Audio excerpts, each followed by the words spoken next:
Hello बच्चों, good morning to you all. आज हम करेंगे पीपीएमईटी के कुछ क्वेश्चन पेपर सॉल्व। ठीक है, देखिए पीपीएमईटी का जो एग्ज़ाम है वो किस लिए किया जाता है, वो किया जाता है बाबा फरीद यूनिवर्सिटी के द्वारा। उस एग्ज़ाम को देने का हमारा मकसद क्या है बेटा, उसको एग्ज़ाम को देने के लिए हमें नर्सिंग कॉलेजेस में एडमिशन के लिए देना पड़ता है एग्ज़ाम। उसके लिए हम आज देखेंगे कुछ क्वेश्चंस, जैसे हम बायोलॉजी के क्वेश्चन, फिजिक्स के क्वेश्चन, केमिस्ट्री के क्वेश्चंस, फंडामेंटल के क्वेश्चन, न्यूट्रिशन के कुछ क्वेश्चंस। हम इन क्वेश्चंस के साथ साथ हम उस टॉपिक को एक्सप्लेन करेंगे कि ये क्वेश्चन कौन से टॉपिक से आए हैं और इनका ये आंसर क्यों है। ठीक है, और साथ ही साथ हम अपनी थ्योरी को भी स्ट्रॉन्ग करेंगे। तो सबसे पहला क्वेश्चन, जैसे फॉर एग्जाम्पल ये बायोलॉजी के कुछ क्वेश्चन है प्रीवियस ईयर के पीपीएमईटी के एग्जाम से। तो सबसे पहला क्वेश्चन है, a living organism can always be distinguished from non living by, यानी कि जो एक लिविंग ऑर्गेनिज्म होता है, ये जो ऑर्गेनिज्म लिविंग है वो नॉन लिविंग से किस तरीके से अलग है। उनके अंदर हमें ये बताना है कि इनके अंदर कौन सा ऐसा फीचर है जो लिविंग के अंदर होगा या नॉन लिविंग के अंदर नहीं होगा। ठीक है, तो क्या क्या ऑप्शंस है। सबसे पहला ऑप्शन है रिप्रोडक्शन, दूसरा है ग्रोथ एंड मूवमेंट, तीसरा है इंटरेक्शन विद एनवायरनमेंट और चौथा है रिस्पॉन्सिवनेस। तो चलो मैं आपको टाइम देता हूं बच्चों, बताइए क्या होगा ऑप्शन। क्वेश्चन पे ध्यान से फोकस कीजिए। एक लिविंग ऑर्गेनिज्म किस तरीके से डिस्टिंग्विश होता है, यानी सेपरेट होता है, डिफरेंशिएट होता है नॉन लिविंग से। ठीक है, इंटरेक्शन विद एनवायरमेंट। आपका बेटे खुशबू, रिस्पॉन्सिवनेस। ठीक है, चलिए आज देखते हैं कि इसका आंसर क्या है। सबसे पहले हम समझते हैं कि लिविंग ऑर्गेनिज्म के क्या कैरेक्टरिस्टिक्स होते हैं और नॉन लिविंग के क्या होते हैं। सबसे पहले बेटा देखो, characteristics of living organism.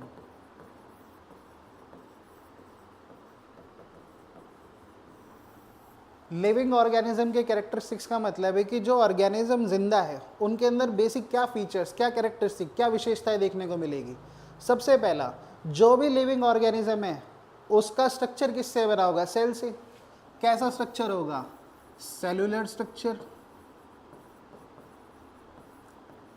Cellular structure यानी कि किससे बना होगा लिविंग ऑर्गेनिज्म, सेल से बना होगा। दूसरा, क्या लिविंग ऑर्गेनिज्म बच्चे एनर्जी फॉर्म करता है, एनर्जी की रिक्वायरमेंट होती है, बिल्कुल होती है। और एनर्जी की रिक्वायरमेंट के लिए लिविंग ऑर्गेनिज्म के अंदर कौन सी रिएक्शंस होती है, मेटाबॉलिक रिएक्शंस। तो हमें मेटाबॉलिक रिएक्शंस किस में देखने को मिलेगी, लिविंग ऑर्गेनिज्म के अंदर।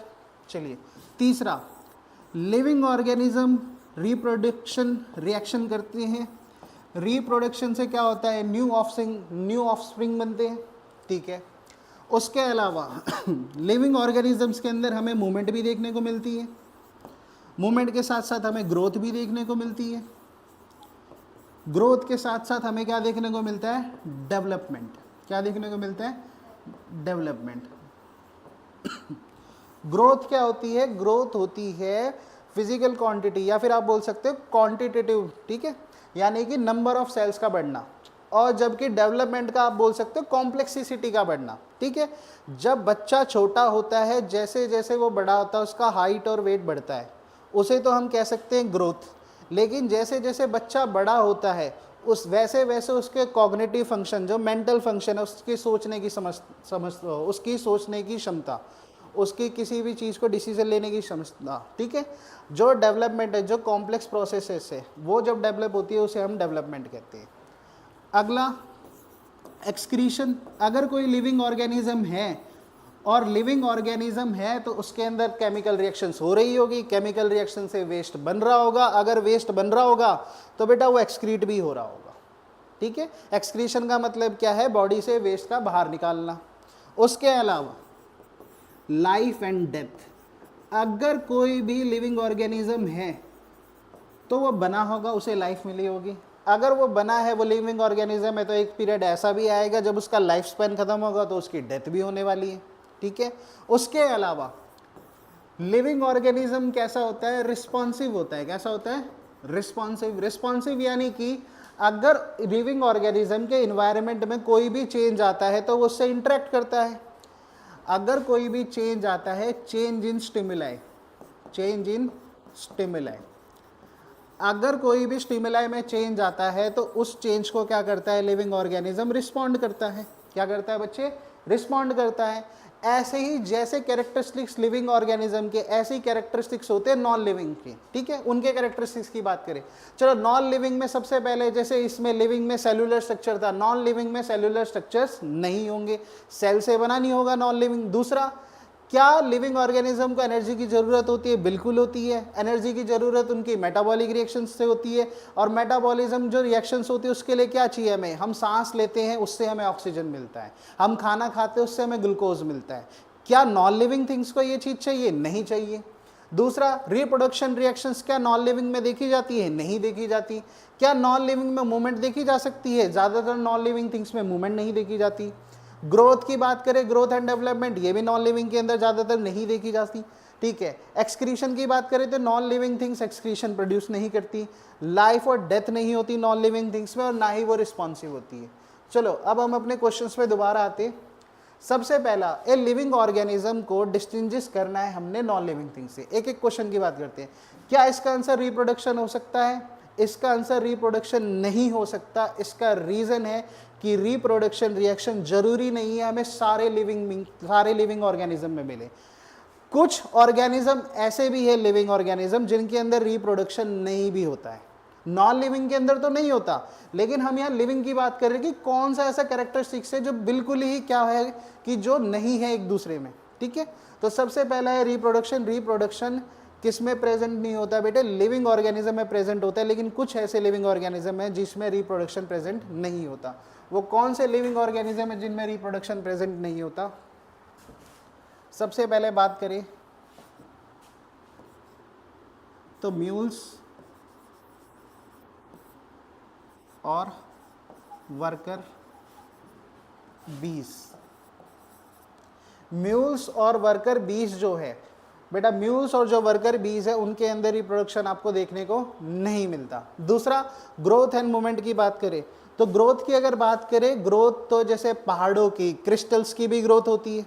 तो ग्रोथ हमारा लिविंग ऑर्गेनिज्म का कोई स्पेशल कैरेक्टरिस्टिक्स नहीं है। ग्रोथ तो आपको क्रिस्टल्स की भी मिल जाएगी, ग्रोथ आपको हिल्स की भी मिल जाएगी।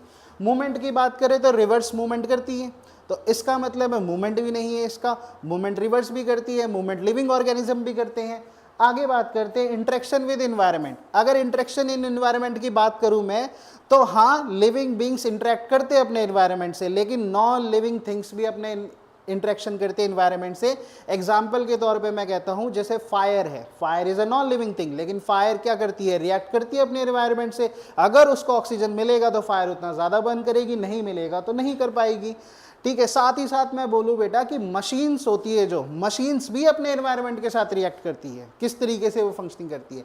लेकिन लास्ट ऑप्शन जो है रिस्पॉन्सिवनेस, रिस्पॉन्सिवनेस एक अकेला ऐसा ट्रेट है जो केवल और केवल किन में पाया जाता है, ये केवल और केवल पाया जाता है लिविंग थिंग्स में। किस में पाया जाता है, लिविंग थिंग्स में। तो ये याद रखना, इसका आंसर क्या होगा बेटे, इसका आंसर होगा ऑप्शन नंबर 4 रिस्पॉन्सिवनेस, ठीक है। तो रिस्पॉन्सिवनेस याद रखना, रिस्पॉन्सिवनेस, रिस्पॉन्सिवनेस यूनिवर्सल ट्रेट है, यूनिवर्सल ट्रेट जो किस में पाया जाता है, ऑल लिविंग ऑर्गेनिज्म में, ऑल लिविंग ऑर्गेनिज्म में।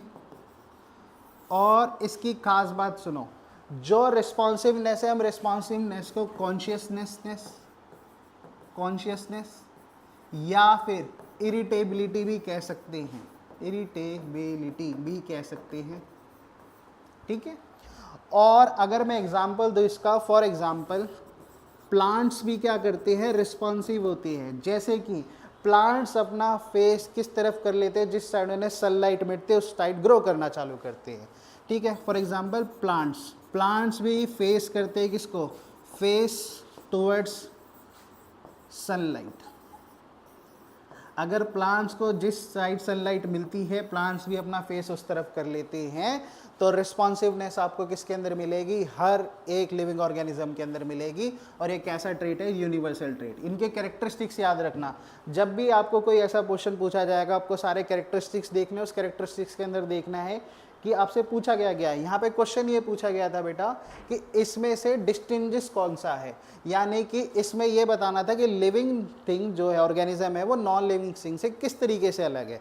आपको रिप्रोडक्शन देखने को मिलता है लिविंग में, ये बात सच है, नॉन लिविंग में रिप्रोडक्शन नहीं भी मिलता है, लेकिन ये बात भी सच है कि सारी लिविंग ऑर्गेनिजम्स के अंदर रिप्रोडक्शन नहीं होता।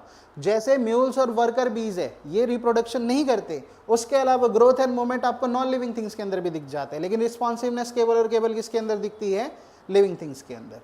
सेकेंड क्वेश्चन बच्चों, और ये है a centrosome is found in the, ठीक है, तो ये क्वेश्चन सेल बायोलॉजी से लिया गया है, यानी बायोलॉजी के सेल वाले पार्ट से लिया गया है। तो ये क्वेश्चन पूछता है कि a centrosome is found in the, centrosome नाम का एक स्ट्रक्चर है, वो कहाँ पे पाया जाता है। ऑप्शंस है क्रोमोजोम्स में, न्यूक्लियस में, साइटोप्लाज्म में, न्यूक्लियोलस में। बताइए आपका क्या आंसर होगा बच्चों। क्या बेटे आपने क्या बोला, क्रोमोजोम्स, ठीक है। आपका सेंट्रोजोम्स कहाँ पाया जाता है, क्रोमोजोम्स में, ठीक है। चलो बेटा देखते हैं आपका आंसर सही है या नहीं, क्रोमोजोम्स, ठीक है। तो सबसे पहले तो हम बात करते हैं, पूछा क्या है हमसे, पूछा है हमसे सेंट्रोजोम। क्या पूछा हमसे, सेंट्रोजोम। सेंट्रोजोम समझने से पहले ये समझो, जो हमारा सेल होता है, सेल की आउटर कवरिंग को क्या बोलते हैं, सेल मेम्ब्रेन, या फिर क्या बोलते हैं, प्लाज्मा मेम्ब्रेन। सेल के अंदर क्या प्रेजेंट होता है, न्यूक्लियस, न्यूक्लियस की कवरिंग को क्या बोलते हैं, न्यूक्लियर मेम्ब्रेन। न्यूक्लियोलस, न्यूक्लियस के अंदर क्या प्रेजेंट होता है, न्यूक्लियोलस। साथ ही साथ क्या प्रेजेंट होता है, जेनेटिक मटेरियल, हाँ या ना। उसके अलावा सेलुलर ऑर्गेनलीज होते हैं, जैसे endoplasmic reticulum, mitochondria, Golgi apparatus, ठीक है, बहुत सारे सेलुलर ऑर्गेनलीज होते हैं। हमसे पूछा है सेंट्रोजोम, तो सबसे पहले बात सुन लो, सेंट्रोजोम क्या है, it is an cellular organelle. ये भी क्या है, एक सेल ऑर्गेनली है। सेंट्रोजोम भी क्या है, एक सेल ऑर्गेनली। सेल ऑर्गेनली का मतलब है ये भी एक स्ट्रक्चर है जो किसके अंदर पाया जाता है, सेल्स के अंदर पाया जाता है। सेंट्रोजोम कहाँ पे पाया जाता है बेटे, it is present in cytoplasm. कहाँ पे प्रेजेंट होता है ये, साइटोप्लाज्म में। साइटोप्लाज्म क्या होता है, जो पूरा का पूरा सेल है, उसके अंदर जितने भी सेलुलर ऑर्गेनलीज प्रेजेंट है, जो धसे हुए हैं सेल्स के अंदर फ्लूइड में, साइटोसॉल में, उसे हम बोलते हैं क्या, साइटोप्लाज्म। जो हमारा सेंट्रोजोम है वो भी एक सेल ऑर्गेनली है, ये कहाँ पाया जाता है, साइटोप्लाज्म में पाया जाता है। और साइटोप्लाज्म में भी कहाँ पाया जाता है, नियर द न्यूक्लियस। किसके पास पाया जाता है, न्यूक्लियस के पास। इसके स्ट्रक्चर की बात करें तो सेंट्रोजोम का स्ट्रक्चर किस प्रकार का दिखता है, सेंट्रोजोम का स्ट्रक्चर होता है बेटे, जी दो सिलेंड्रिकल स्ट्रक्चर एक दूसरे के राइट एंगल पे प्रेजेंट होते हैं, और इस पूरे स्ट्रक्चर को हम कहते हैं सेंट्रोजोम। क्या कहते हैं इस पूरे स्ट्रक्चर को, सेंट्रोजोम। जो सेंट्रोजोम होता है वो किससे बना होता है, सिलेंड्रिकल स्ट्रक्चर से। तो हर एक सिलेंड्रिकल स्ट्रक्चर को हम कहते हैं सेंट्रियोल। क्या कहते हैं, सेंट्रियोल। और ये सेंट्रियोल किससे बना होता है बेटा, सेंट्रियोल बना होता है छोटे छोटे ट्यूब लाइक स्ट्रक्चर से। वो ट्यूब लाइक स्ट्रक्चर अरेंज होते हैं सिलेंड्रिकल मैनर में, उसको हम बोलते हैं सेंट्रियोल। दो सेंट्रियोल एक दूसरे के कैसे प्रेजेंट होते हैं, राइट एंगल पे, उसे हम क्या बोलते हैं, सेंट्रोजोम।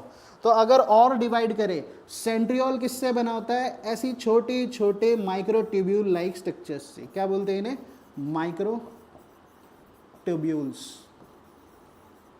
तो सबसे पहले छोटा क्या होगा, माइक्रोट्यूब्यूल्स। माइक्रोट्यूब्यूल्स मिलेंगे एक सिलेंड्रिकल स्ट्रक्चर बनाएंगे, उसे क्या बोलेंगे, सेंट्रियोल। सेंट्रियोल मिलके क्या बनाएंगे, सेंट्रियोल मिलके बनाएंगे सेंट्रोजोम। हमसे क्वेश्चन में यही पूछा था कि सेंट्रोजोम कहाँ पाया जाता है। सबसे पहले तो सेंट्रोजोम क्या है, सेल ऑर्गेनली है। सेंट्रोजोम कहाँ पे पाया जाता है, साइटोप्लाज्म में पाया जाता है। साइटोप्लाज्म में भी कहाँ प्रेजेंट होता है, नियर द न्यूक्लियस। उसके बाद स्ट्रक्चर कैसा बना होता है बेटे, स्ट्रक्चर बना होता है सेंट्रियोल्स जो होते हैं, जब दो सेंट्रियोल राइट एंगल पे प्रेजेंट होते हैं क्या बनाते हैं, सेंट्रोजोम। सेंट्रियोल किससे बने हुए हैं, माइक्रोट्यूब्यूल से। कैसे अरेंज है माइक्रोट्यूब्यूल, सिलेंड्रिकल मैनर में। कैसे अरेंज है, सिलेंड्रिकल। तो यानी कि ये जो न्यूक्लियस है ना, यहां पे पाया जाएगा सेंट्रोसोम, न्यूक्लियस के पास। अब ये न्यूक्लियस के पास क्यों प्रेजेंट है और हमारे सेल्स के अंदर सेंट्रोसोम का क्या काम होता है वो सुनिए। अगला है फंक्शन। तो सेंट्रोसोम क्या काम करता है? सेंट्रोसोम मेन यूनिट है किसके लिए बेटे?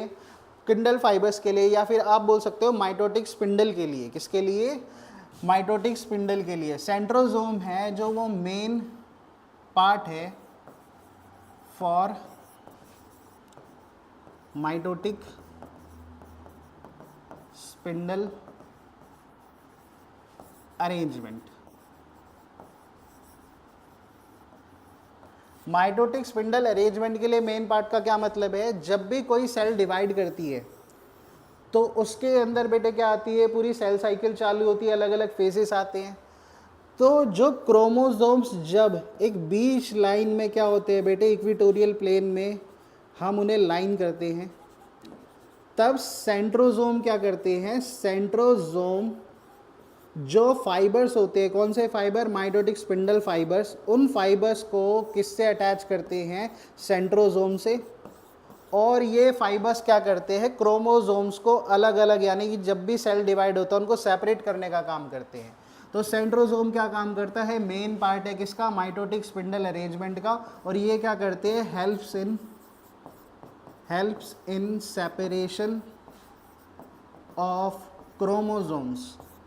ये किसके मदद करते हैं बेटे? इस क्रोमोसोम के सेपरेशन में मदद करते हैं। कब? During cell division. कब करते हैं बच्चे? During cell division. तो ये याद रखना, सेंट्रोसोम क्या था? एक सेलुलर ऑर्गन था। किस काम आता है? सेल डिवीज़न के दौरान काम आता है। किससे बना होता है? सेंट्रियोल से बना होता है। कहाँ प्रेजेंट होता है? देखिए, अब हम जाते हैं दोबारा से क्वेश्चन पे, ठीक है? तो देखते हैं कौन सा सही है। सबसे पहले दोबारा, सेंट्रोसोम कहाँ पाया जाता है? बहुत सिंपल सा क्वेश्चन, ठीक है? कहाँ पाया जाता है? अभी हम पढ़ के आए हैं। क्रोमोसोम्स में पाया जाता है? नहीं। क्रोमोसोम को तो सेपरेट करने में मदद करता है। न्यूक्लियस में पाया जाता है? नहीं। न्यूक्लियस के नियर पाया जाता है। और न्यूक्लियस के बाहर कौन सा प्रेजेंट था बेटे? साइटोप्लाज्म। क्या प्रेजेंट था? साइटोप्लाज्म। न्यूक्लियोलस भी इसका आंसर नहीं होगा, क्योंकि न्यूक्लियोलस कहाँ प्रेजेंट होता है? Inside the nucleus. तो आंसर क्या होगा हमारा? Cytoplasm. Cytoplasm is the right answer, ठीक है? चलिए next question. Number of chromosomes becomes half during. तो सबसे पहले तो ध्यान से सुन लो, क्वेश्चन क्या है वो सुनना। एक सेल होते हैं बेटा, उस सेल्स के अंदर जो न्यूक्लियस होता है, न्यूक्लियस के पास होते हैं क्रोमोसोम्स। क्या पास होते हैं? क्रोमोसोम्स। क्रोमोसोम्स कंटेन करते हैं जेनेटिक मटेरियल, या फिर आप कह सकते हो डीएनए मटेरियल। तो क्रोमोसोम्स का नंबर कब आधा हो जाता है? ठीक है, तो यहां पे ऑप्शंस दिए गए हैं, माइटोसिस, मियोसिस 2, मियोसिस 1 और फर्टिलाइजेशन। तो क्रोमोसोम्स कितने होते हैं, कितने नंबर होता है उनका, और वो हाफ कब होते हैं, कौन सी प्रोसेस के अंदर होते हैं? चलिए पहले आप सॉल्व करने की कोशिश कीजिए, ठीक है? मियोसिस 1 आपका आंसर। आपका क्या है बच्चे? मियोसिस 2। आपका मियोसिस 2। चलिए देखते हैं क्या आंसर है। सबने ज्यादातर आंसर किसे दिया है? मियोसिस को ही। मियोसिस 1 या 2, माइटोसिस के साथ कोई नहीं गया, ठीक है? और ऑप्शन सारे के सारे कौन से दिए हुए? सेल डिवीजन के। तो सबसे पहला सेल डिवीजन। देखो, सेल अपनी संख्या किस तरीके से बढ़ाते हैं? सेल अपना नंबर बढ़ाते हैं सेल डिवीजन प्रोसेस से। सेल डिवीजन दो प्रकार की होती है, एक होती है माइटोसिस और एक होती है मियोसिस। अच्छा, क्वेश्चन अभी तो सिर्फ ये पूछा है कि क्रोमोसोम नंबर हाफ होते हैं। अगर कभी मान लो पेपर में क्वेश्चन आ सकता है कि जो माइटोसिस है वो कौन से सेल्स के अंदर देखने को मिलता है, मियोसिस कौन से सेल्स के अंदर देखने को मिलता है? चलिए बताइए, आइडिया लगाइए। माइटोसिस जो रिएक्शन है, मैं सिंपल सा बोलता हूं, माइटोसिस के अंदर क्या होता है? One mother cell form two daughter cells. कि एक मदर सेल से कितनी डॉटर सेल बनती है? दो डॉटर सेल बनती है। एक मदर सेल थी, उससे दो डॉटर सेल्स बन गई। ये है माइटोसिस, ठीक है? और मियोसिस के अंदर क्या होता है? एक मदर सेल होती है, उससे 4 डॉटर सेल्स फॉर्म होती है एंड में, ठीक है? तो चलिए बताइए कि जो माइटोसिस की रिएक्शन है वो कौन से बॉडी के सेल्स में देखने को मिलती है, मियोसिस की कौन से बॉडी सेल्स में देखने को मिलती है? माइटोसिस किस में मिलती है? Mitosis reaction seen in somatic cells, किस में देखने को मिलती है? सोमैटिक सेल्स में। जबकि जो मियोसिस रिएक्शन है किस में देखने को मिलती है? Seen in sex cells, for example sperm and ovum, ये इसमें देखने को मिलती है। ठीक है, अब यहाँ पे क्वेश्चन ये था, माइटोसिस और मियोसिस चलो हम पढ़ रहे, क्वेश्चन ये था क्रोमोसोम का नंबर कौन सी स्टेज में हाफ हो जाता है। सबसे पहले आती है माइटोसिस। क्या आती है? माइटोसिस। माइटोसिस की अगर मैं बात करूं, सबसे पहले सेल्स की अगर मैं बात करूं, सेल्स के अंदर प्रेजेंट होते हुए 23 पेयर ऑफ क्रोमोसोम्स, या मैं बोलूंगा 46 क्रोमोसोम प्रेजेंट होते हैं। कितने क्रोमोसोम प्रेजेंट होते हैं? 46। ठीक है, या फिर मैं इसको इस तरीके से लिखूंगा 23n, या फिर मैं लिखूंगा 2n। ठीक है, n की जगह क्या आएगा बेटे? 23। तो यानी कि दो सेट्स प्रेजेंट होते हैं 23 क्रोमोसोम के। टोटल कितने होते हैं? 46 क्रोमोसोम। कितने क्रोमोसोम होते हैं टोटल? 46 क्रोमोसोम। अब इस 46 क्रोमोसोम में ध्यान से सुनना, जब भी मिटोसिस वाला प्रोसेस होगा, मिटोसिस सेल डिवीजन होगा, तो हमेशा 2n से 2n ही होगा बेटे डिवीजन। ठीक है, यानी कि मिटोसिस प्रोसेस के अंदर जब एक सेल्स डिवाइड करती है, एक mother cell 2 daughter cell form करती है, तो उनका क्रोमोसोम्स का जो डिवीजन होता है वो इक्विटेबल डिस्ट्रीब्यूशन होता है। कैसा डिस्ट्रीब्यूशन होता है? Equitable distribution. कैसा डिस्ट्रीब्यूशन होगा माइटोसिस के अंदर? Equitable distribution. Equitable distribution. इसका मतलब ये है कि अगर स्टार्टिंग में मैं बोल रहा हूँ, स्टार्टिंग में सेल के पास कितने क्रोमोसोम्स थे? 2n मान के चलिए, 2n यानी कि 46। कितने थे? 46। तो इसका मतलब ये है कि जब माइटोसिस की प्रोसेस एंड होगी तो लास्ट में जो दो नए डॉटर सेल्स बनेंगे उनके अंदर भी आपको क्या देखने को मिलेगा? 2n आपको क्या देखने को मिलेगा? क्रोमोसोम्स का इक्वल डिस्ट्रीब्यूशन देखने को मिलेगा। ठीक है, उसके बाद अगर हम मियोसिस की बात करें तो मियोसिस होता है दो स्टेजेस के अंदर। सबसे पहला होता है मियोसिस 1 और दूसरा कौन सा होता है? मियोसिस 2। मियोसिस 2। तो मियोसिस 1 के अंदर हमें क्या देखने को मिलता है? सिंपल वही बात, एक सेल होती है सबसे पहले, उसके पास कितने क्रोमोसोम होते हैं बेटे? दो सेट्स के अंदर होते हैं 2n। लेकिन मियोसिस 1 के अंदर वो क्रोमोसोम का नंबर क्या हो जाता है? हाफ हो जाता है। क्या हो जाता है?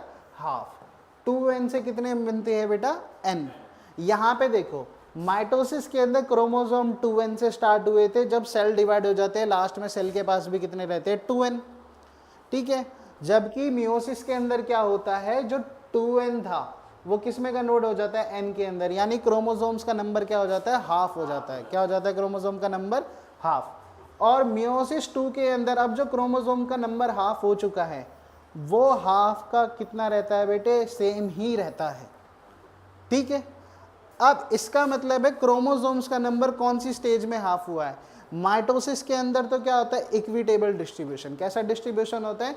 इक्विटेबल, कि पहले अगर 46 क्रोमोसोम थे 2n थे, तो जब लास्ट में डिवीजन होगा तब भी 2n और 2n ही आपको देखने को मिलेंगे।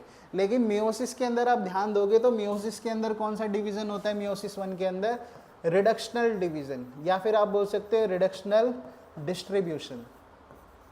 रिडक्शनल डिस्ट्रीब्यूशन क्या होता है बेटा? Reductional distribution. ठीक है, चलो अगर किसी को नहीं आया तो एक बार अच्छे से समझो। देखो, मान लो कोई एक सेल है बेटा, इस सेल के पास कितने पेयर ऑफ क्रोमोसोम है? 23, या फिर हम बोलते हैं 46 क्रोमोसोम है। क्या बोलते हैं? 46 क्रोमोसोम्स है। ठीक है, 46 chromosomes, what does it means? It means a cell has 46 chromosomes, यानी कि आप ये ट्रिक याद रखिएगा, 1 centromere equals to 1 chromosome. 1 chromosome. अब ये 1 सेंट्रोमियर इक्वल्स टू 1 क्रोमोसोम क्या है? तो देखो जब न्यूक्लियस होता है, न्यूक्लियस के अंदर आपको इस तरीके के थ्रेड लाइक स्ट्रक्चर्स देखने को मिलती है। उन थ्रेड लाइक स्ट्रक्चर्स के बीच में भी क्या प्रेजेंट होता है, ग्लू की तरह काम करने वाला एक स्ट्रक्चर प्रेजेंट होता है जिसे हम बोलते हैं सेंट्रोमियर। क्या बोलते हैं, सेंट्रोमियर। ये सेंट्रोमियर आपको एक सिंगल थ्रेड लाइक स्ट्रक्चर के साथ भी देखने को मिल सकता है और x shape thread like structure के साथ भी देखने को मिल सकता है। ठीक है, हम यहाँ पे इसे अलग अलग काउंट नहीं करते, चाहे सिंगल थ्रेड के साथ हो चाहे डबल थ्रेड के साथ हो, एक्स शेप के साथ हो, हम इसे एक ही सेंट्रोमियर काउंट करते हैं। क्या काउंट करते हैं, एक ही सेंट्रोमियर काउंट करते हैं। तो ध्यान से सुनना, यानी कि होगा क्या, सबसे पहले एक सेल था, सबसे स्टार्टिंग से सुन लो, माइटोसिस में के अंदर क्या हुआ, एक सेल था, उसके पास कितने क्रोमोसोम थे, 23 पेयर्स, या फिर कितने क्रोमोसोम थे, 46 क्रोमोसोम थे। इसका मतलब है कि कितने सेंट्रोमियर थे इसके पास, 46 सेंट्रोमियर थे। कितने सेंट्रोमियर थे, 46। क्लियर है। लेकिन फिर क्या होता है, फिर बेटे अगर हम बात करें सेल साइकिल के हिसाब से, सेल साइकिल में अलग अलग फेज आते हैं। G1 फेज आता है, S फेज आता है, G2 फेज आता है, ठीक है, और G0 फेज आता है। ठीक है, अगर हम बात करें G1 फेज यानी ग्रोथ फेज की, तो ग्रोथ फेज के अंदर क्या करते हैं, सेल्स मैच्योर करते हैं। S फेज के अंदर क्या करते हैं बेटा, synthesis of DNA। G2 phase के अंदर अपने आप को प्रिपेयर करते हैं डिवीजन के लिए, और उसके बाद G2 फेज के बाद क्या हो जाता है बेटे, M फेज। कौन सा फेज आता है, M फेज। M फेज कौन सा फेज होता है, माइटोटिक फेज। ठीक है, दोबारा सुन लो, सेल साइकिल के अंदर क्या होता है, एक सेल ग्रो करता है बेटे इन अलग अलग फेजेस के अंदर, और लास्ट में जब पूरे तरीके से मैच्योर हो जाता है तो क्या हो जाता है बेटे, डिवाइड हो जाता है, माइटोसिस हो जाता है, उसका माइटोटिक फेज आता है। तो स्टार्टिंग से सुनना, सबसे पहले एक सेल था, सेल के पास कितने क्रोमोसोम थे, 46। तो मैं सिंपल बोल रहा हूँ कि सिंगल थ्रेड लाइक स्ट्रक्चर थे जिनके अंदर सेंट्रोमियर थे, और कितने सेंट्रोमियर थे, 46 थे। तो 46 सेंट्रोमियर मतलब 46 क्रोमोसोम्स थे। अब G1 फेज आया तो ये सेल क्या हुआ, मैच्योर हुआ, ग्रो हुआ। S फेज आया तो S फेज के अंदर क्या हुआ, जो ये सिंगल थ्रेड लाइक स्ट्रक्चर्स थे, ठीक है, जिनके अंदर सेंट्रोमियर बेटे सेंट्रोमियर से अटैच थे, इन्होंने क्या बनाया बेटे, इन्होंने रेप्लिकेट किया। क्या किया इन्होंने, सिंथेसिस ऑफ DNA की, जो DNA पहले था ऐसे इन्होंने सिंथेसिस किया नया। तो इन्होंने सिंथेसिस किया, तो इस तरीके से आपको क्या देखने को मिला है, अब पहले सिंगल थ्रेड की जगह अब डबल थ्रेड यानी एक्स शेप स्ट्रक्चर्स मिले इस तरीके से। पहले क्या थे, सिंगल थ्रेड स्ट्रक्चर्स थे, उनके अंदर क्या प्रेजेंट था, सेंट्रोमियर। क्या प्रेजेंट था, सेंट्रोमियर। पहले सेंट्रोमियर कितना था, 46 था, तो 46 क्रोमोसोम बोलते थे हम। अब क्या हुआ, हुआ कुछ नहीं है, सेंट्रोमियर का नंबर सेम है, बस क्या हो गया है, जो जेनेटिक मटेरियल था, जो स्ट्रैंड्स थे, जो क्रोमैटिड्स थे, उन्होंने अपनी क्या बना लिया, रेप्लिकेट करके कॉपी बना ली है। और वो भी किससे अटैच है, वो भी सेंट्रोमियर से अटैच है। किससे अटैच है, सेंट्रोमियर से। अब सेंट्रोमियर से अटैच तो है, लेकिन अब सेंट्रोमियर कितने ही हैं, अब भी 46 ही सेंट्रोमियर है। कितने सेंट्रोमियर है, 46। लेकिन पहले क्या था, पहले था अनरेप्लिकेटेड DNA। अनरेप्लिकेटेड मतलब जिसको रेप्लिकेट नहीं किया था। लेकिन S फेज के अंदर, S फेज कौन सा फेज होता है बेटे, सिंथेसिस फेज। कौन सा फेज होता है, सिंथेसिस फेज के अंदर क्या हो गया है, हमने DNA को रेप्लिकेट करा है, और रेप्लिकेट करने की वजह से क्या हुआ बेटे, रेप्लिकेट करने की वजह से यहाँ से डबल स्टैंडर्ड स्ट्रक्चर बना। ठीक है, यहाँ पे क्या हो गई है बेटे, एक्स शेप स्ट्रक्चर बन गया। अब क्या होता है, ड्यूरिंग माइटोसिस, ड्यूरिंग माइटोसिस। अब माइटोसिस के दौरान क्या होता है बेटा, माइटोसिस के दौरान ये सारे के सारे जो एक्स शेप स्ट्रक्चर्स हैं वो सब एक सीधी लाइन में अरेंज हो जाते हैं, और जो अभी हमने थोड़ी देर पहले पढ़ा था सेंट्रोसोम, वो अपने स्पिंडल फाइबर की मदद से, एक तो राइट साइड होती है और एक लेफ्ट एंड पे होते हैं, तो अपने स्पिंडल फाइबर की मदद से दो स्ट्रैंड अटैच है ना सेंट्रोमियर के साथ, अब अपने फाइबर्स की मदद से क्या करते हैं, एक एक स्ट्रैंड को पकड़ के रखते हैं, और क्या करते हैं बेटे, इसको डिवाइड कर देते हैं स्ट्रैंड्स को। तो एक स्ट्रैंड किसके साथ चली जाती है बेटे, राइट साइड के साथ, और एक स्ट्रैंड चली जाती है लेफ्ट साइड के साथ। तो इससे क्या होता है बेटे, इससे होता ये है कि दोनों सेल्स ने क्या करा, एक एक स्ट्रैंड्स को इक्वली डिवाइड कर लिया है। डिवाइड करने से होगा क्या बेटा, पहले कितने क्रोमोसोम थे सबसे स्टार्टिंग में, 46 थे। उनका रेप्लिकेशन हुआ, फिर भी कितने थे, 46 ही थे। अब उनको सेपरेट किया गया। जब सेपरेट करा गया तो बेटे अब जब ये सेल्स अलग अलग होंगे सेपरेट करने के बाद, तो सेपरेट इसी से कराया ना बेटे, डबल स्ट्रैंड आपस में जुड़े थे, सिंगल सिंगल स्ट्रैंड हो गए। तो जब सिंगल सिंगल स्ट्रैंड हो गए, सबसे स्टार्टिंग में भी सिंगल स्ट्रैंड थे, कितने थे, 46 थे। अब भी सिंगल स्ट्रैंड होंगे, अलग अलग होंगे बेटे, 46 डबल पेयर से सिंगल सिंगल होंगे, तो अब भी 46 क्रोमोसोम्स ही प्रेजेंट होंगे। इसका मतलब माइटोसिस में बेटा सीधा सीधा क्या होता है, 2n से 2n, ठीक है, यानी इक्विटेबल डिस्ट्रीब्यूशन, क्रोमोसोम्स का नंबर सेम रहता है। और आप इस पे जेनेटिक मटेरियल पे मत जाना, आप सिंपल याद रखना सेंट्रोमियर का नंबर सेम है। अगर सेंट्रोमियर का नंबर सेम है तो मतलब क्रोमोसोम्स का नंबर भी क्या है, सेम है। If there were 46 centromeres then 46 chromosomes, ठीक है। तो डिवाइड करने के बाद भी कितने सेंट्रोमियर है, 46, क्योंकि सिंगल स्ट्रैंड वाला भले ही उसके पास हाफ डीएनए कंटेंट है, लेकिन काउंट उसे एक क्रोमोसोम ही किया जाता है। याद रहेगा बेटा, ठीक है। चलो, लेकिन अगर मैं बात करूं ना मियोसिस की, तो मियोसिस 1 में मैंने बोला था बेटे रिडक्शनल डिवीजन, हाफ हो जाते क्रोमोसोम। वो क्यों, क्योंकि इसके अंदर देखो माइटोसिस के अंदर क्या हो रहा था, सेल्स के बीचों बीच क्या हो रहे थे, एक्स शेप स्ट्रक्चर्स क्या हो रहे थे, सीधी लाइन में अरेंज हो रहे थे, फिर उन्हें सिंगल स्ट्रैंड्स को अलग कर लिया गया। लेकिन मियोसिस के अंदर इक्विटोरियल डिस्ट्रीब्यूशन नहीं होता। मियोसिस के अंदर इक्विटोरियल प्लेन में नहीं अरेंज होते वो। मियोसिस के अंदर क्या होता है, 23 पेयर्स के अंदर अरेंज होते इस तरीके से। तो मियोसिस के अंदर सेपरेशन किस प्रकार से होता है, मियोसिस के अंदर सेपरेशन सिंगल स्ट्रैंड का नहीं होता। मियोसिस के अंदर 23 जो क्रोमोसोम है, डबल एक्स जो शेप है, एक्स शेप है, वो अलग हो जाते हैं। 23 एक साइड चले जाते हैं और 23 एक साइड चले जाते हैं। तो कितने क्रोमोसोम थे पहले, 46, अब कितने चले गए अलग अलग के, 23। तो इसका मतलब क्या हुआ, 2n से n हो गया, यानी रिडक्शन हो गया। मियोसिस के अंदर आपको क्या देखने को मिलता है, रिडक्शनल डिवीजन, ठीक है, रिडक्शनल डिस्ट्रीब्यूशन, ठीक है। तो क्वेश्चन देखते हैं, हमारा क्वेश्चन क्या था, हमारा क्वेश्चन ये था number of chromosome becomes half during, chromosomes का नंबर हाफ कब होता है, मियोसिस 1। क्या आंसर होगा इसका बेटा, मियोसिस 1, ठीक है। मियोसिस 2 के अंदर क्या होगा उसकी भी बात कर लेते। मियोसिस 2 के अंदर नंबर सेम रहेगा बेटा, क्योंकि जब हाफ हुआ था मियोसिस 1 के अंदर कितना नंबर हो गया था, 23। तो मियोसिस जब 2 होगा ना, तो उसके अंदर 23 से 23 क्रोमोसोम ही रहेंगे, यानी n2n, ठीक है। और माइटोसिस के अंदर क्या होता है बेटा, इक्विटोरियल डिस्ट्रीब्यूशन, 2n से 2n। लेकिन अगर हम बात करें फर्टिलाइजेशन की, तो फर्टिलाइजेशन के अंदर क्या होगा, ठीक है, मेल गैमेट होगा प्लस में फीमेल गैमेट होगा। मेल गैमेट यानी कि मेल से स्पर्म आएगा, स्पर्म के पास कितने क्रोमोसोम होंगे, हमने पढ़ा था ना मियोसिस किसके अंदर होता है, सेक्स सेल्स के अंदर। तो मेल कितने लाएगा, 23 क्रोमोसोम्स, फीमेल कितने लाएगी, 23 क्रोमोसोम्स। जब फर्टिलाइजेशन होगा तो कितने क्रोमोसोम जाएंगे बेटा, 2n, एक नॉर्मल सेल के बराबर, ठीक है, 46 क्रोमोसोम। तो आंसर ये भी नहीं होगा, सीधा सीधा क्वेश्चन था बेटे, क्रोमोसोम्स हाफ कब होते हैं, मियोसिस 1 के दौरान। कब होते हैं हाफ, मियोसिस 1।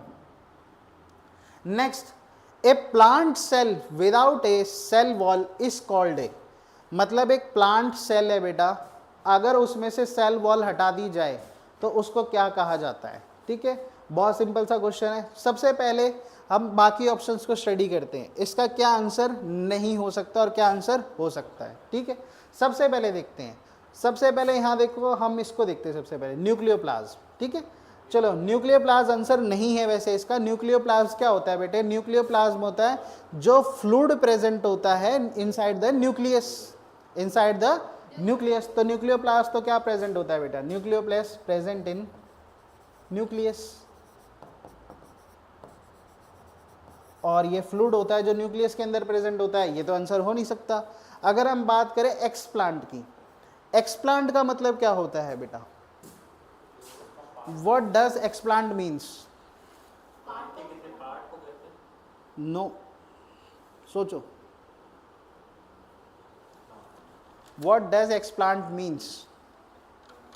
एक्सप्लांट का मतलब होता है एक जगह से लेकर के एक प्लांट के सैंपल को दूसरी जगह पे क्या करना, इम्प्लांट करना, ठीक है। तो एक्सप्लांट क्या है, इसका आंसर ये भी नहीं हो सकता, ठीक है।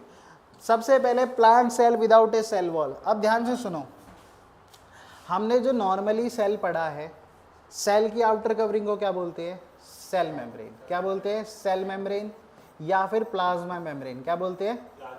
Plasma membrane. लेकिन अगर हम बात करें ना किसकी? प्लांट सेल की। किसकी बात करें बेटा? Plant cell. तो प्लांट सेल के अंदर जो सेल होते हैं बेटा, उस सेल मेम्ब्रेन ही प्रेजेंट होती है।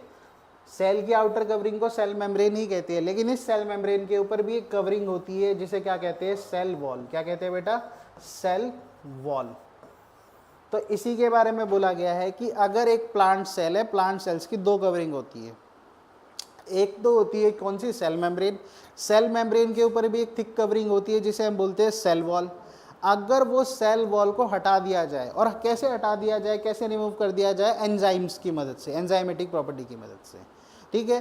तो वो जब हट जाएगी तो बेटे उसे क्या बोला जाएगा? प्रोप्लास्ट। प्रोप्लास्ट कोई वर्ड नहीं होता बेटे। कौन सा ऑप्शन बचा है? अकेला प्रोटोप्लास्ट। क्या बचा है बेटा? प्रोटोप्लास्ट। तो प्रोटोप्लास्ट ये याद रखना, all living cell material without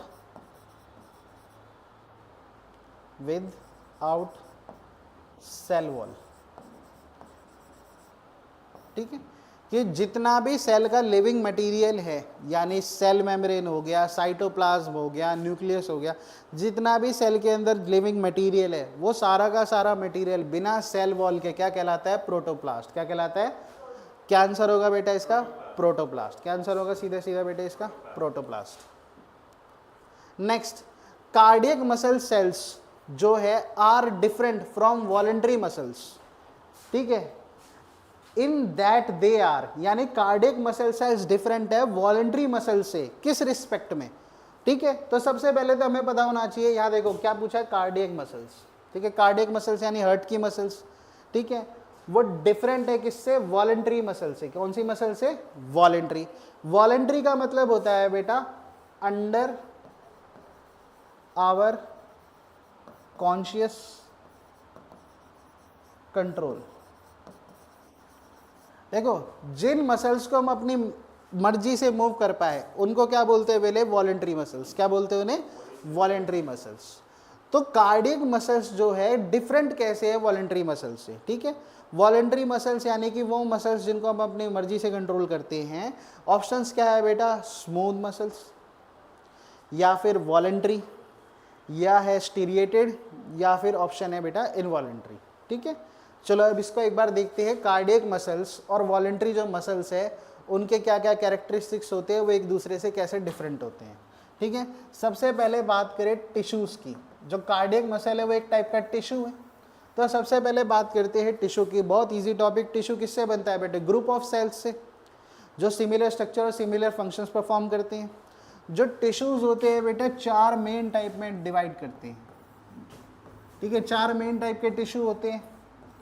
एक होता है एपिथेलियल टिश्यू। कौन सा टिश्यू होता है? Epithelial tissue. एपिथेलियल जो टिश्यू होता है वो क्या करता है? किसी भी ऑर्गन की आउटर कवरिंग को फॉर्म करता है। दूसरा कौन सा टिश्यू होता है? Connective tissue. कौन सा टिश्यू होता है? Connective tissue.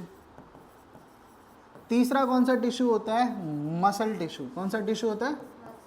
Muscle tissue. अगला कौन सा होता है? Nervous tissue. कौन सा होता है? Nervous tissue. जो एपिथेलियल टिश्यू है वो क्या बनाता है बेटे? कवरिंग बनाता है, प्रोटेक्शन प्रोवाइड करता है। ठीक है, कनेक्टिव टिश्यू हमारी बॉडी का मोस्ट अबेंडेंट टिश्यू है। मोस्ट अबेंडेंट टिश्यू है, सबसे ज़्यादा हमारी बॉडी में फैला हुआ टिश्यू है। कौन सा? Connective tissue in our body. Muscle tissue की बात करें, मसल्स क्या काम करते हैं बेटे? मसल्स क्या काम करते हैं? मसल्स हमारे मूवमेंट में, प्रोपल्जन में, ठीक है, इनमें काम करते हैं। और मसल्स हमारे कौन से फंक्शन करते हैं बेटे? Contraction and relaxation. कॉन्ट्रैक्शन का मतलब मसल्स क्या करते हैं? फोर्स जनरेट करते हैं। ठीक है, और जब मसल्स फोर्स जनरेट नहीं करते तो उस फेज को क्या कहते हैं? रिलैक्सेशन। नेक्स्ट है नर्वस टिश्यू। नर्वस टिश्यू क्या प्रेजेंट होते हैं बेटा? न्यूरॉन और न्यूरोग्लिया। ये दो सेल्स होते हैं, इससे हमारा ब्रेन और स्पाइनल कॉर्ड और हमारी बॉडी में जो नर्व्स होती है ना वो फॉर्म होती है इनसे। तो हमने क्या पढ़ना है इसमें, मसल टिश्यू की बात करनी है क्योंकि कार्डियक मसल का टॉपिक आया है, ठीक है। तो देखते हैं मसल टिश्यू। मसल टिश्यू कितने टाइप की होती है? 3। सबसे पहला होता है कार्डियक मसल, इसी के बारे में हमसे पूछा था। दूसरा कौन सी मसल्स होती है बेटे? Skeletal muscles, skeletal muscles. तीसरी कौन सी होती है बेटा? Smooth muscles, smooth muscles. ठीक है, चलो एक एक करके देखते हैं। सबसे पहले कार्डियक मसल्स कहाँ प्रेजेंट होती है बेटा? सबसे सिंपल, प्रेजेंट इन हार्ट। कहाँ प्रेजेंट होती है? Present in heart. जो स्केलेटल मसल्स होती है कहाँ प्रेजेंट होती है? अटैच टू बोन्स, बोन से अटैच होती है, attach to bones. Smooth muscles कहाँ प्रेजेंट होती है? जो बाकी का बच गया एरिया बेटे, हार्ट और किसके अलावा, बोन्स के अलावा जो बाकी के जो भी इंटरनल ऑर्गन्स हैं उनके अंदर कौन सी मसल्स प्रेजेंट होती है? Smooth muscles. अच्छा, सबसे पहले कार्डियक मसल्स, ठीक है। अब बात करते हैं हम किसकी बेटा? कार्डियक मसल्स की शेप की। कार्डियक मसल दिखती कैसी है?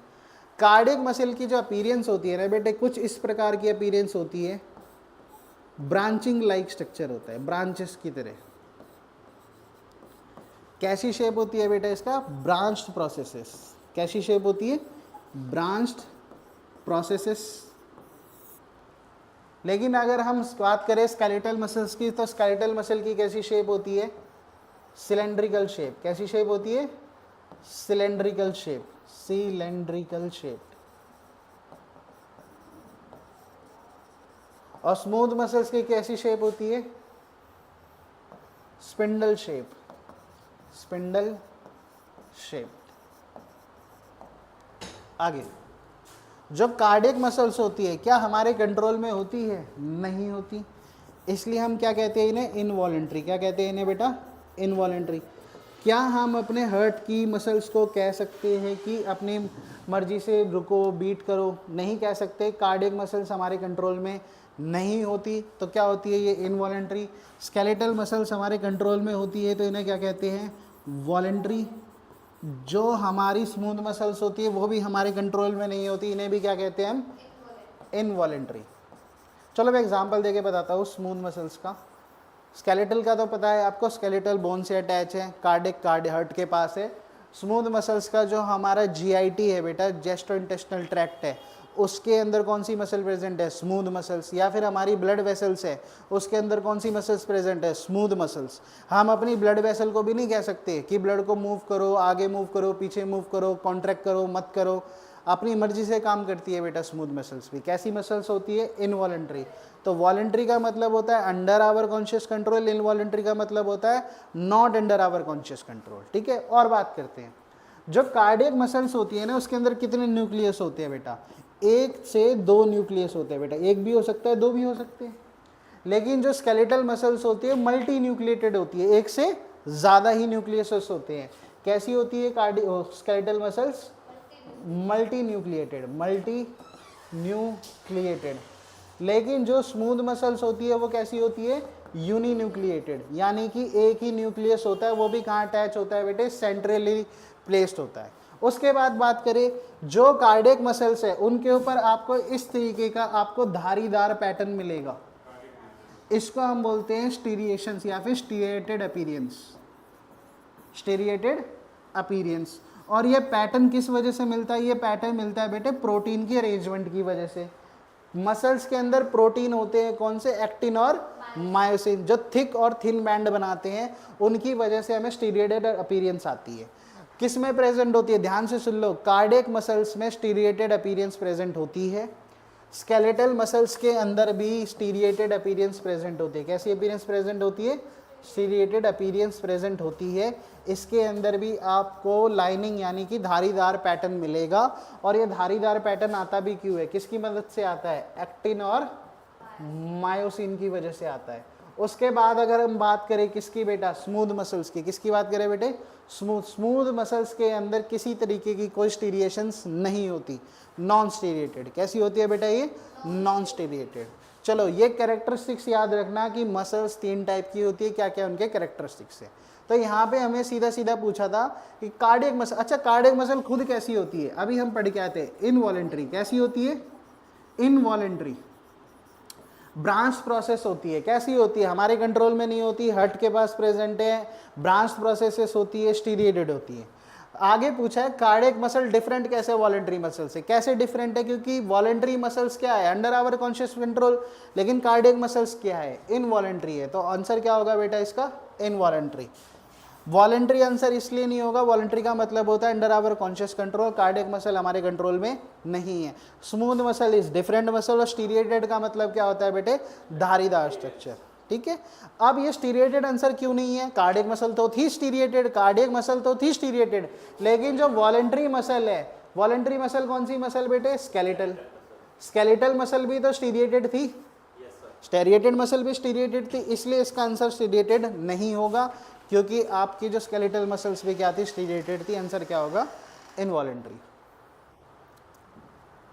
नेक्स्ट है द ऑक्सीजन डिसोसिएशन और curve of haemoglobin has a, देखो इसके अंदर एक कर्व होता है बेटा, वो कर्व किसको बताता है, मैं आपको अभी स्ट्रक्चर दिखाऊंगा। वो कर्व दर्शाता है कि कितने % ऑक्सीजन का सैचुरेशन होता है कितने पार्शियल प्रेशर ऑफ ऑक्सीजन पे। तो उसका जो कर्व है उसकी शेप कैसी होती है, पैराबॉलिक शेप होती है, स्लोप होती है, सिग्मॉइड शेप होती है, स्ट्रेट लाइन होती है, शाबाश सिग्मॉइड शेप होती है। अब देखते हैं इसके अंदर ये कर्व किस तरीके का दिखता है और क्या पूछा गया है हमें। ठीक है, सबसे पहले ये देखो बेटा, एक बार मैं आपको कर्व इमेज दिखाता हूँ।